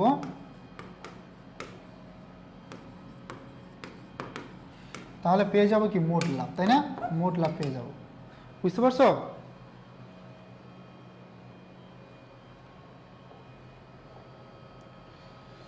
অগ্রিম খরচ কি? অগ্রিম খরচ হচ্ছে তোমার একটা সম্পদ, ঠিক আছে? অগ্রিম খরচ একটা সম্পদ, কারণ তোমার এখনো ব্যয় হয় নাই, খরচ হয় নাই, তুমি আগেই টাকা দিয়ে দিছো, তার মানে এটা একটা সম্পদ। এবং কোন সম্পদ? চলতি সম্পদ। কোন সম্পদ? চলতি সম্পদ। ক্লিয়ার? এটা হবে একটা সম্পদ এবং সেই সম্পদটা হচ্ছে চলতি সম্পদ। বুঝতে পারছি? প্রান্ত, রফিকুল, তারপর হচ্ছে সামিয়া সুলতানা, ঐশিয়াসো, সবাই অ্যান্সার করছি। ইয়েস। ডি নাম্বার একজনে লেখছে এ নাম্বার স্থায়ী সম্পদ। ভাই, অগ্রিম খরচটা স্থায়ী সম্পদ কীভাবে হয়? স্থায়ী সম্পদ তো তোমার যেটার অ্যামাউন্টটা বড় বড়, যেটা তুমি অনেকদিন ব্যবহার করতে পারো, যেমন আসবাবপত্র, দালান কোঠা, যন্ত্রপাতি, এইগুলা। ঠিক আছে? হালিমা তুজে সাদিয়া, লামিশা জাহান, ওকে, তার মানে সবাই পেরেছি, থ্যাংক ইউ সো মাচ। সর্বশেষ, চুক্তির অবর্তমান অংশীদাররা ঋণের সুদের হার কত হবে? তো ঋণের সুদের হার হচ্ছে 6% হবে। আমরা এটা ডিটেলস আলোচনা করছি। সো আজকে এখানেই কমপ্লিট করব, ক্লাসটি শেষ করব, কারণ তোমাদের 2:30 থেকে ক্লাস আছে এবং আমাদের ম্যারাথন ক্লাসের ডিউরেশন আরও অনেক বড় হয়, যেটা ইনশাল্লাহ তোমাদের পরীক্ষার আগে আমরা আরও 2 থেকে 3টা ম্যারাথন ক্লাস নিব এবং সেই ক্লাসগুলো করলে হোপফুলি শেষ সময় প্রিপারেশন তো গুছানো হবেই, পাশাপাশি তোমার শেষ সময়ে রিভিশন যেটা দরকার, প্রত্যেকটা চ্যাপ্টার রিভিশন হয়ে যাবে। অ্যাকাউন্টিংয়ের প্রত্যেকটা চ্যাপ্টার সামারাইজ করতে পারবা এবং গুরুত্বপূর্ণ নোটগুলো করে নিতে পারবা। ঠিক আছে? আজকে এখানেই কমপ্লিট করব, বিকজ অনেক বেশি টায়ার্ড, অনেক জার্নি করে আসছি তো। সো তারপর আমরা চেষ্টা করলাম অনেক ইনফরমেশন তোমাদেরকে প্রোভাইড করার জন্য। সাথে হচ্ছে আমরা 50টার মতো এমসিকিউ সলভ করছি। তো ব্যাপারটা এমন না যে আমরা এমসিকিউ সলভ করছি, এখানে হচ্ছে আমরা প্রত্যেকটা এমসিকিউর A to Z কমপ্লিট করছি। এখানে এই কোয়েশ্চেনগুলো তোমাদের সঙ্গে কতভাবে আসতে পারে বা আসার পসিবিলিটি আছে, ইভেন এটার সাথে যেই টার্মগুলো রিলেটেড, ঠিক আছে, শর্টকাট টেকনিক বলো, ইনফরমেশনগুলো আমরা তোমাদেরকে শর্টকাট টেকনিক বোঝানোর চেষ্টা করছি। ঠিক আছে, থ্যাংক ইউ সো মাচ। সবাই ভালো থাকি, সুস্থ থাকি, এবং সবাই হচ্ছে আর 1 থেকে 2 দিন পর তো বাংলার প্রিপারেশন নিব। অ্যাকাউন্টিংটা জাস্ট পরীক্ষার আগে আবার শুরু করলে, এবং আমরা তোমাদেরকে ম্যারাথন ক্লাসের মধ্যে বাকিটা গুছিয়ে দেখব। সবাই ভালো থাকি, সুস্থ থাকি, এবং ম্যারাথন ক্লাস বলছিলাম যে আর অনেক অনেক অনেক বড় হয়, এবং ইনশাল্লাহ নেক্সট ক্লাসগুলো আমরা কি পরীক্ষার আগে অনেক ডিউরেশনে নিব, 8 থেকে 9 ঘন্টার। ওকে, সো ততদিন সবাই ভালো থাকি। সো শবনম বলছো যে আসসালামু আলাইকুম স্যার, মাশাআল্লাহ অনেক সুন্দর ক্লাস ছিল, অনেক কিছু ক্লিয়ার হয়ে গেছে, thank you so much. Zahid Khan ভাইয়া, আমি সায়েম। ও সায়েম হচ্ছে জাহিদ খানের আইডি গান। সায়েমের নামে একবারও বলতে পারিনি আজকে, সায়েমের আইডি নাই। সো তারপরও কমেন্ট কম করছো তাই না, দেখা হয় না। আর এমনিতে আজকে কমেন্ট অনেক কম পড়ছে, একটু দ্রুত যাওয়ার চেষ্টা করছি। খেলা দেখলাম তোমাদের বাংলাদেশের, সেটা দেখে আরও মনটা খারাপ হয়ে গেছে, আবার জার্নি করে আসছি তো। ওকে স্যার, কলেজে উঠে কমার্স নিয়েছি, দোয়া করবেন। সো রফিকুল ইসলাম, অবভিয়াসলি অনেক বেশি দোয়া ভালোবাসা। আর যারা যারা পরীক্ষা দিতে যাচ্ছি 30 তারিখে 24 ব্যাচ, এখানে 24 ব্যাচের বেশি স্টুডেন্ট, সবার জন্য অনেক বেশি শুভকামনা। নিজের প্রতি কনফিডেন্স রাখা সবচেয়ে বেশি, এটা ইম্পর্টেন্ট, সেলফ কনফিডেন্সটা। কনফিডেন্স যদি ভিতরে থাকে দেখবা যে পরীক্ষার হলে গিয়ে নার্ভাসনেস কাজ করবে না, আমার ভিতরে একটা কনফিডেন্স আছে যে আমি যে কোনো টাইপের কোয়েশ্চেন সলভ করতে পারবো, এটা অনেক বেশি হেল্প করবে। ওকে, ফোনে চার্জ নাই, ও বুঝতে পারছি। ওকে মারি, আল্লাহ হাফেজ স্যার, খেলা দেখে চার্জ শেষ করে ফেলছি। সালামিশা জাহান, আমরা 9 জুড়ে। ফিহা, দোয়া করবেন আমাদের সবার জন্য, অনেক বেশি দোয়া এবং শুভকামনা। এইচএসসিটা ভালো করে দাও, তারপরে ইনশাল্লাহ অ্যাডমিশনে তোমাদের সবার সাথে দেখা হবে, এবং তোমাদের নিয়ে আমাদের অনেক দূর জার্নি আমরা ইনশাল্লাহ যাব। সো 9 জুলাই পিছাই দিছে। ওকে।